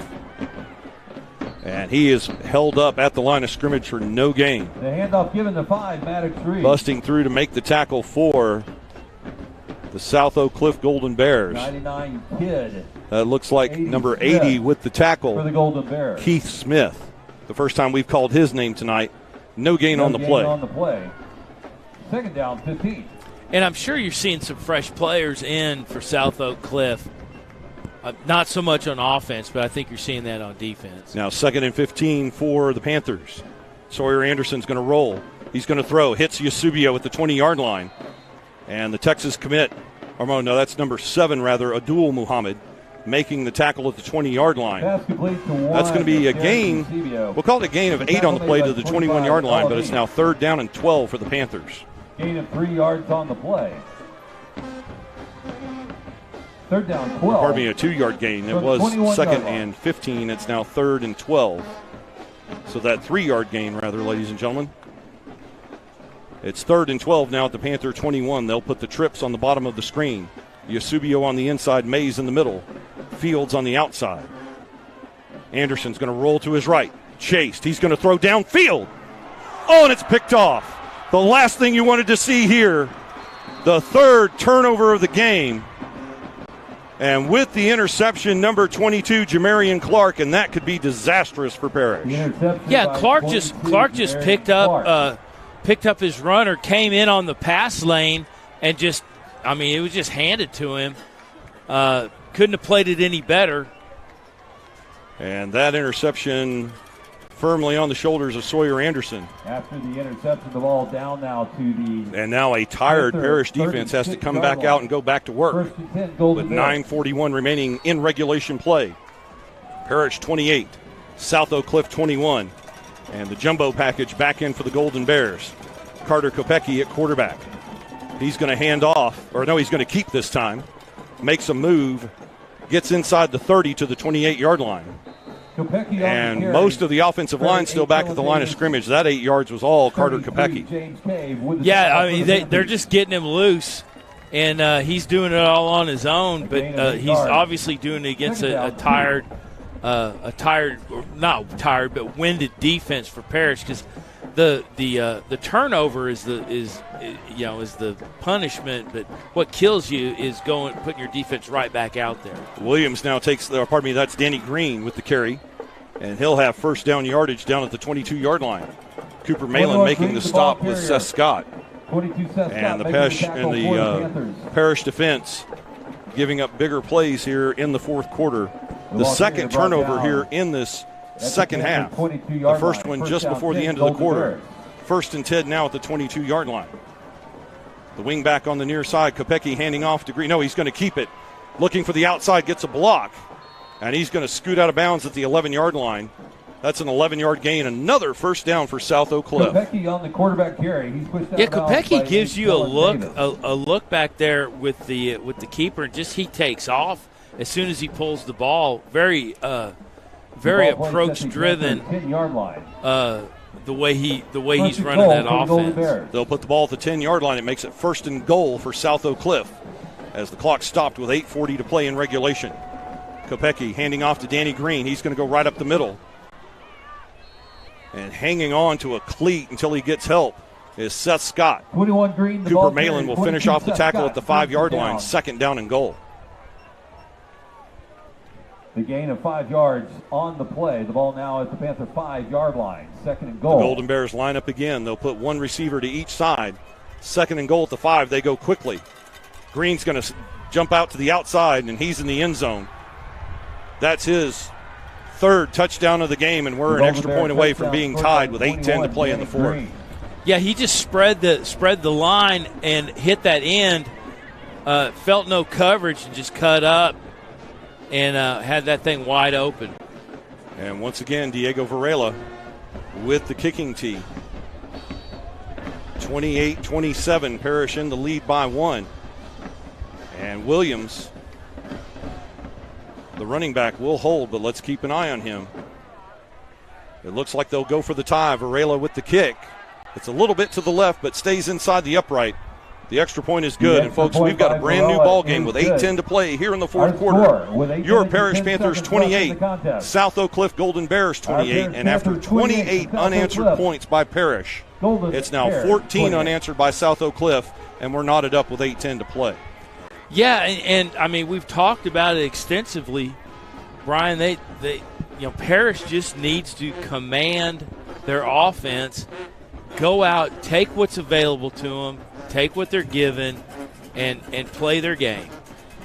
And thus far, the last 3 possessions haven't been able to do that. No, 3 possessions here in the last 3 possessions here in the second half have resulted in 2 turnovers, an interception, and a fumble. And those have resulted in South Oak Cliff's 14 points here in the fourth quarter. So a very unusual scoreline if you're looking at the box score. 14 points for South Oak Cliff in the first, 28 unanswered points by Parish in between, and now 14 unanswered points, both off of turnovers, here by South Oak Cliff in the fourth quarter. 21 total points off of turnovers for the Golden Bears. The kick by Varela, a fair catch taken by Daniel Demery, and that will move the ball up to the 25-yard line. He'll get the extra yard. And now Sawyer Anderson and what needs to be a very patient and very disciplined Panther offense will go to work. Yeah, and that's what they do, and they're playing very uncharacteristic right now. And I think it goes back to what you were saying earlier. They're rushing. They're trying to get 21 points in one possession. Yes, and they should know they can't do that. Yeah. So now the Panthers break the huddle, first and 10 at the 25-yard line. They'll put in 2 tight ends, a bunch package on the near side. Anderson, the toss, Cedric May, or no, that's Maddox Reed. Reed breaks through the line across the 30 to the 31, following the lead block of big number 74, Nicholas Ferris, a gain of 6. He's brought down by 25, LME. You know, and that right there is something that'll settle everybody down. Have a little bit of success, get the first down, keep pushing the ball up the field. Don't get over your skis and calm down. 2nd down and 4 now for the Panthers. The ball resting at the Parish 31-yard line. Trips to the top side as Anderson will fake. They know he'll give it to Maddox Reed. Reed breaks free into the secondary, and that's going to be a big gainer out to the 40-yard line. We'll call it a gain of 11, and that will move the sticks, just like you said, Jim. Let's just get a first down, keep the clock rolling, keep moving. See, now you can change tempo up. They're a little on their heels. And now a near bunch formation on 1st and 10 at the Panther 40. The toss, Reed to the far side, and this is not going to work. He will lose yardage on the play, stomping the ground in celebration in the backfield. The tackle by number 10, Billy Walton. Yeah, and Walton got off his block and kind of backed up into a kind of a coverage situation, and then as soon as he saw a hole, just busted loose and just dropped him. A 6-yard loss on 1st down, back to the 34-yard line. That makes it 2nd down and 16, Panthers. Bryson Fields and Cedric Mays in a twins formation. Now Mays will move into a traditional trips. Anderson back to throw. He's going to look across the middle. Eusebio, what a catch! Grabbing the back half of that football at midfield and taking it all the way down to the Golden Bear 35. Great catch right there by Derek Eusebio. And the only thing that saved him, or saved South Oak Cliff, was Thomas just with the shoestring tackle. Barely shoestring tackle to save the touchdown right there. Eusebio would have been streaking. Absolutely, he would still be running through the net and beyond. 1st and 10, Panthers. Now at the South Oak Cliff 37-yard line. 6:08, clock running in the 4th. Anderson, high snap, handoff Maddox Reed. And once again, Billy Walton in the backfield to introduce himself rather rudely to Mr. Reed. A little extracurricular there, but no flag called. We'll call it a loss of 1. The handoff to 5, Reed. 1 yard. An amazing catch right there by Derek Eusebio. 28-yard pass play. Now they lose a yard, brings up 2nd down and 11. And you just have to keep hanging in there. Execute. Just be disciplined and execute. 2nd down and 11, Panthers at the Golden Bear 38. Anderson, the zone read to Maddox Reed. And Maddox Reed with some tough running there. No. Oh, they do. Oh, they called that a fumble. Holy cow. You've got to be kidding me. It looked like Reed was down on that play. And the block out there by Aiden Gilmore. Gilmore imploring with the official that he was down. The official shaking his head. And now this is the 3rd turnover of the 4th quarter as they have stripped Maddox Reed on 2 consecutive drives. Yeah, and Reed, I mean, I don't know. I'm up here. I'm not on the field, but that looked like a knee was down. It looked to me like the knee was down on the play as well. We'll look at the replay really quick. Nope, the knee was up. That was a good call by the official. Sorry, Panther fans, but the ball came out before the knees hit the ground. And now it's 1st and 10 Golden Bears with 5:19 to play in regulation. Kopecky in the game at quarterback. He's looking to hand off and does so to Tedrick Williams, but there instantly Ian Ussery and Seth Scott to make the tackle for no gain. Yeah, and Ussery got loose off his block, and it looks like the Panther defense is playing with a little bit of abandon here, and maybe they're fired up. The clock rolls under 5 minutes to play in regulation. 2nd down and 10, Golden Bears. 2 receivers to the top of your screen. Carter Kopecky with the hand. No, he drops the football now. And there's a tackle for loss. Trey Williams and Seth Scott coming on the linebacker blitz. They almost had the football, but they'll take a loss of 4. Yes, that was almost a gift for Seth Scott. And he was able to wrap up Kopecky and bring him down. The ball now placed at the 29-yard line of South Oak Cliff. And the Golden Bears now face 3rd down and 14. We approach 4 minutes to play in regulation. The Panther fans on their feet here. 3rd and 14, Golden Bears. Kopecky back to throw, looking to the near side. He's going to try to go up top. And that pass through the hands of Randy Reese. He grabs his helmet in astonishment. Can't believe he didn't make the catch. And now it's 4th down deep in your own end. Yeah, Reese was heading down the sideline. It just came under it. Really didn't have a chance. He sure thought so, but really didn't have a chance. But that was just a little to the inside of him, and his route was kind of set up along the sideline. Now, Kopecky, the quarterback, in punt formation, so we'll need to keep an eye on him here. On 4th down and 14 at the Golden Bear 29, Kopecky will kick away. Derek Eusebio will let the ball go out of bounds, and it does so. We'll see where the officials mark it. It looks like they'll mark it right at the 32-yard line. A 49-yard or 39-yard punt, no return. And it's still a tie game with 4:04 left to play. And now we're talking ball control offense for Parish. Exactly. I mean, you have to convert. I mean, you have to hold on to the football. Exactly. There's 4 minutes left. You got to get down the field, and you got to do it the way you do it.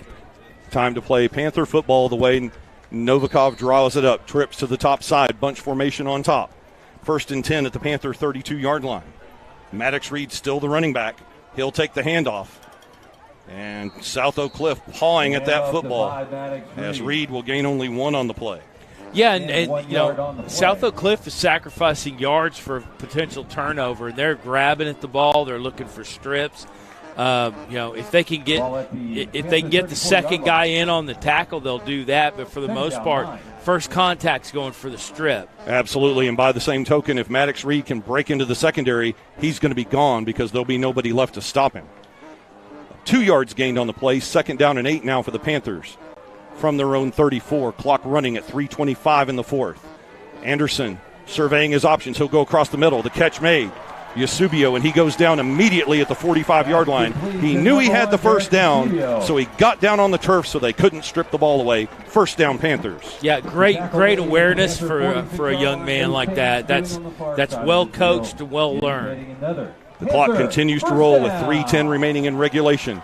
Keep in mind, ladies and gentlemen, the lime green cleats of Ryan Schiller, as we have seen him connect from 37 yards earlier this season. We'll keep an eye on the range here as the clock moves under 3 minutes to play in a tie game.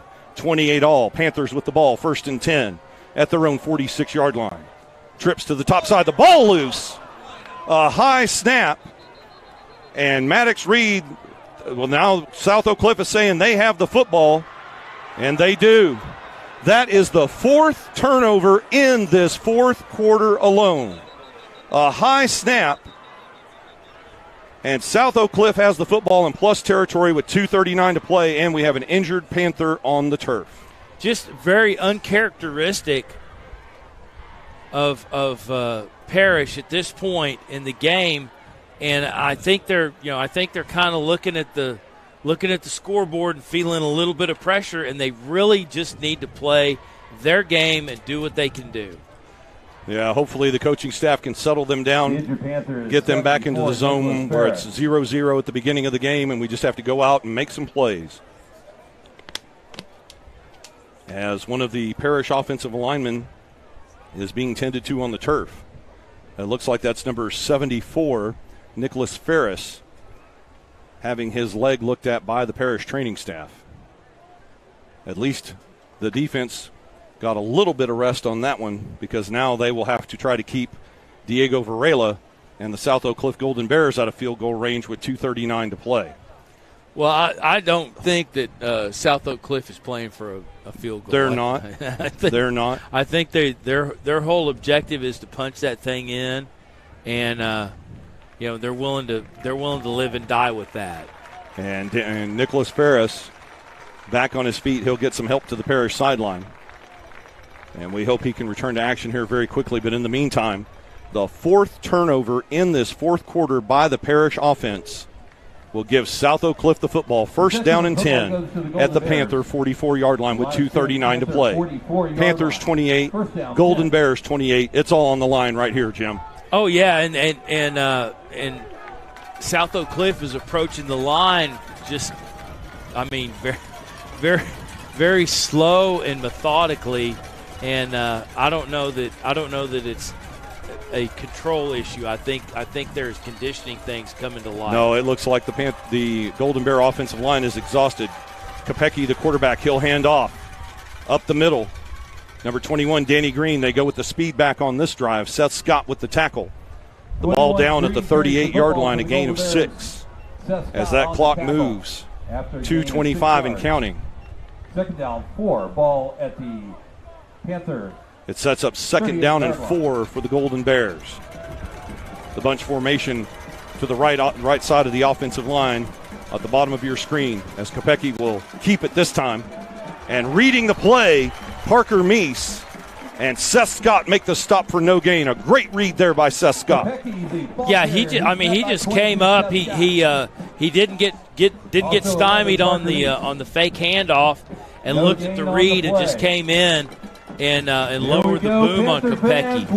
And now another critical third down for both teams. A minute 40 to play in the fourth quarter in a tie game here at Snyder Stadium. 3rd and 4 Golden Bears at the Parish 38. Kopecky will hand off up the middle. Danny Green with the carry. And he's going to move the sticks down to the 30-yard line. Parker Meese with the tackle. But they gain 8 on third down and move the sticks with 90 seconds to play in regulation. Yeah, and they just ran right into the hole that Parish gave them with the shift. They'll go quickly, 1st and 10 at the Panther 31. Green once again up the middle. Keeps those legs churning until Parker Meese and Cooper Malin bring him down at the 27. Tension building here in Snyder Stadium in this tie game with a minute 9 to play in the fourth. The ball now at the 27, second down and 6. Kopecky goes quickly. Green with the carry, and he goes nowhere. Might gain a yard on the play. Trey Williams with the tackle. Brought down by 2. We're into the final minute of the fourth quarter. Yeah, Green was riding on the hip of the line, and just ran out of room, went down, and now we have a timeout on the field taken by South Oak Cliff. That will be their first timeout of the half. He certainly had room to go if he could have got outside. Now from here, the ball at the 26-yard line. This would be a 43-yard field goal attempt. Not sure if that is in the range of Diego Varela or not, as it appears one of the South Oak Cliff players is a little bit slow to get up. It looks like that is number 55, Breon Ramsey Brooks, the 6'5", 350-pound senior, favoring his right leg as he tries to get back to the sideline. And Jim, this is going to be a very interesting play here on 3rd down and 5 with 53.2 to play. And obviously I would think here, if you make the stop and you're Parish, you take a timeout to stop the clock. Oh yeah, and you know you gotta.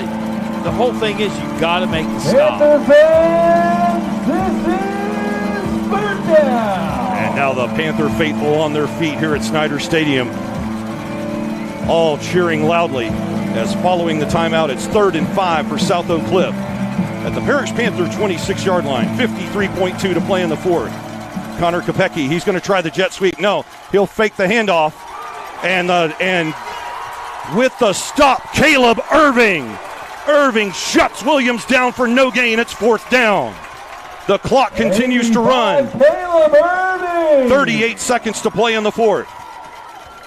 4th and 5. 4th down 5. A 5-second differential between the game clock and the play clock. South Oak Cliff will have to run a play here. Parish not stopping the clock. It looks like Daniel Novikov and company is willing to play for overtime, as Jason Todd is letting the clock roll. 10 on the play clock, 12 on the game clock. As it counts down to 3, 2, and now they stop time with 5.4 seconds to play in regulation. Yeah, and South Oak Cliff appears to be just more than happy to play for the field goal. And is this in the range of Diego Varela? We will find out. We will see if he comes on.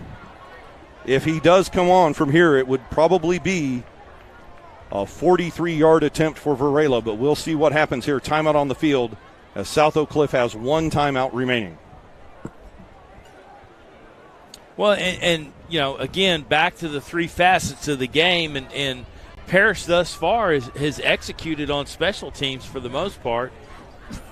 A great special teams game for the Panthers, but disastrous on offense here in this fourth quarter. 4 turnovers in this fourth quarter that the South Oak Cliff Golden Bears have taken 2 of them and cashed them in for touchdowns to tie the game. And now here they are with 5.4 seconds to play at the Parish 26-yard line. And it looks like the offense is coming on the field, not the field goal unit. Oh, no, it is. Diego Varela is on. He brings the kicking tee with him. Here's the ball game, folks. Attempting the field goal. More than likely, we will have Novikov try to freeze the kicker. As Tedrick Williams, this could be a fake as well. The ball resting at the Parish Panther 26-yard line. It's 4th down and 5. The play clock moving as Tedrick Williams will set the spot for Diego Varela. This is a 43-yard attempt. It's on its way. It's good.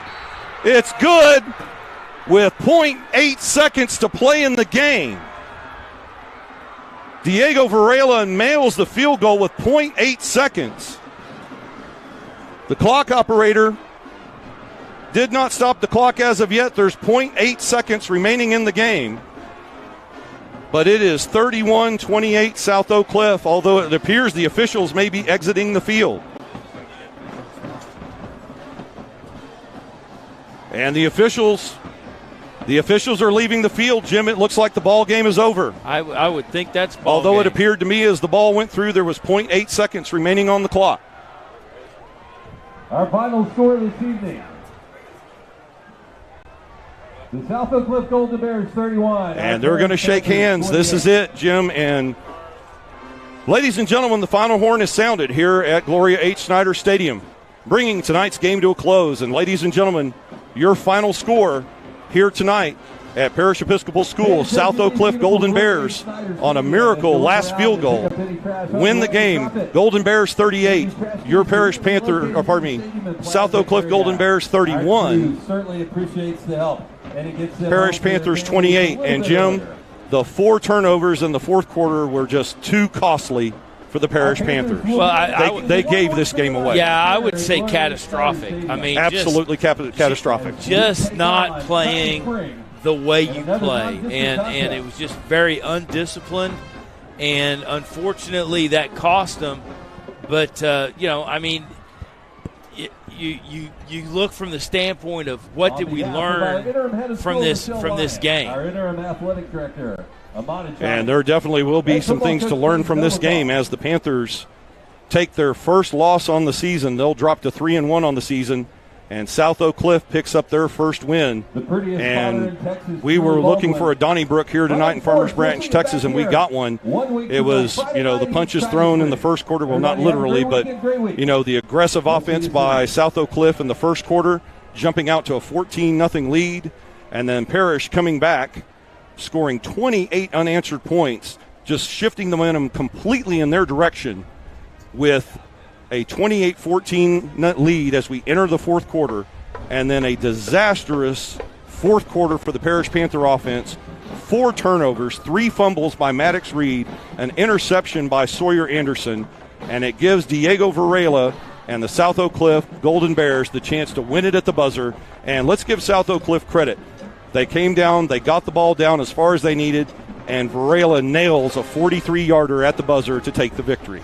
Yeah, and Oak Cliff, I mean, they come in here 0-3 and obviously needing to right the ship as they head into their district play and on into the playoffs, because I assure you this is a playoff team. They just showed it right here, bowing their back and coming back from 14 down to win. Yeah, they are every bit of a playoff team, and they are going to, they're going to build on this. But the thing that I appreciate the most out of this is that is the best line play that Parish is going to face all year. That is a true statement. That is going to be the biggest line they face all year. Right. And the most aggressive blocking offensive line they will face all season. And for the most part, they withstood the test. I can't fault the Parish defense in this loss. This is not a loss that gets pinned on the defense. They did everything they could do.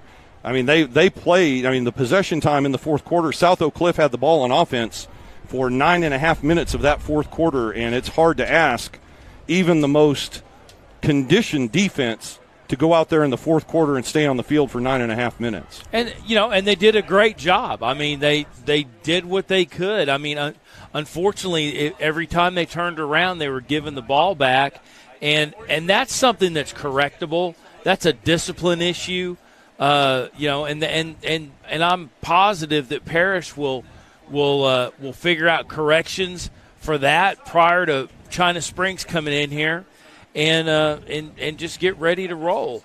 But the good test is, the good thing to look at this is what lessons were taught and what lessons were learned in this entire process. And I think you have both an offensive and defensive line that is much improved from what we had at kickoff. Oh, that is definitely a true statement, Jim. I mean, you saw the defense evolve during this game, because in the first quarter, I didn't get an exact figure, but it looks like the offensive line of South Oak Cliff averages about 308 pounds per man across the front. And that 300-pound line just manhandled the front three of Parish in that first quarter. Will Galusha and that defense made changes, made adjustments, put Trey Williams down as a fourth down lineman in some spots, and did what they had to do to turn the tide in this game. They got the offensive line tired. You could see it there in the fourth quarter, late in the third quarter even, between every snap. All of the offensive linemen with their hands on their hips, sucking for air, and Parish had a chance to put this game away, but you can't turn the ball over 4 times in the fourth quarter and win. No, and those are correctable errors. I mean, it's things that happen. It's execution. It's getting the ball into your hands. It's getting your hips turned up field where you're not getting tackled from a position where the ball's going to get knocked loose. And I'm confident that Parish is going to be better for this loss. Oh, absolutely. They will definitely be a much better football team from this loss, because now you have things to work on. Maddox Reed knows he has to work on ball security, because the China Spring Cougars are going to watch the tape of this film, and they're going to be trying to punch that ball out at every opportunity after he fumbles 3 times in the fourth quarter alone. Right. And Sawyer Anderson's going to have things to work on, too, throwing that disastrous interception in the fourth quarter. The one earlier in the game, really not his fault on the tip drill by Eusebio, but that one in the fourth quarter was just disastrous, as South Oak Cliff took that and scored to make it a one-score game with about 8.5 to play. Yeah, I mean, and they're, again, I don't want to belabor a point, but, right. They are not – this is a good group of athletes that they're playing against. I mean, indeed, with LBJ, they had a good group of athletes, in sections. It wasn't across the board, and these kids, this is like playing a college team. Very much so. I mean, there's going to be several of these young men from South Oak Cliff playing at the next level on Saturdays next year. I mean, you've got Malik Muhammad, the cornerback, who is already committed to Texas, and I'm sure that there's several other seniors on that Golden Bear team that are getting looks and offers from other colleges. So, I mean, this is a big lineup that they faced, and they gave them everything they had. And in the end, South Oak Cliff took advantage. It's what you mentioned several times in the game, Jim. You take what you're given, and you do what you're supposed to do. And in the fourth quarter, Parish didn't do what they were supposed to do, and South Oak Cliff did. And the game-winning kick as time expires, gives the South Oak Cliff Golden Bears the victory tonight. Yeah, I mean, you kind of had to a degree the pace of the game dictated to you. And that is one thing Parish will definitely have to work on, because that was true throughout the entire game. Yeah. I mean, they were aside from a drive here or a drive there, they were playing catch up and they were getting rushed, and I they were looking across the line and not wanting to play the long game, which is just keep hanging around, lean on these guys, and they will do what they're going to do, which is their conditioning's going to give out on them. And we discussed this ad nauseum this season, that this season these early season games are won from the off-season program. Right. And if you look at the big picture and things here, as far as this team moving toward a fourth consecutive TAPS Division I state title, this is not going to hurt them. It's like you said earlier, Jim, they're only going to learn and grow from this experience. Sure. I mean, it's very much, to me, this is very, very reminiscent of the game that was played on this field in Week 2 of the 2021 season last year, when the LBJ Jaguars came in and stole a victory from Parish at the last minute, winning that game 44-42. And the Panthers learned from that, ran the table with 11 straight victories, and lofted their third consecutive state championship trophy at the end of the season. Tonight, this game, very reminiscent of that one, where I believe Parish is going to learn from this, learn to correct their mistakes, and move forward in a positive manner. Well, and I think a lot of it goes back to the mindset of Coach Novikov, the way he structures this team. He develops kids to play at the next level if they have that potential. And if they don't, they come out of Parish with a deep understanding of how to contribute to a team. Much better for the experience. And yeah, exactly. And these kids, if they're capable of playing at the next level, he tests them to do that. But otherwise, I mean, every kid that comes through this program is a better person for being in the program. And that mindset to a degree overtakes and dictates what they're doing. I mean, I don't think this loss is going to, it's going to sting till in the morning. Right. By the time they finish watching film at noon tomorrow, it'll be done. Right. And you get done, you get over it, and you move on, and you get ready for China Springs. Yes, and you get ready to that test. Exactly. No, they're going to have to let this go quickly, because next Friday night, right here at Snyder Stadium, they are going to welcome a China Spring Cougar team who not only is the defending UIL Class 4A Division II state champion, they are 4-0, and they're going to come into this stadium next Friday night having thoroughly demolished the Waco Connolly Cadets tonight down in Waco by a score of 51-21. And if Parish is unable to let go of this victory and focus on China Spring next Friday night, we could have a very different game here at Snyder Stadium 1 week from now. Yeah, I mean, and it goes back to the little things that were to a degree overlooked in the fourth quarter of putting stuff behind you, focus on what you're capable of doing, and execute as best you can. And that will be the theme, I'm sure, of the offensive practices next week is execution, execution, execution, as they look to overcome a 5-turnover game here tonight, 4 of them in the fourth quarter alone, to give South Oak Cliff the chance to win this game at the buzzer 31-28.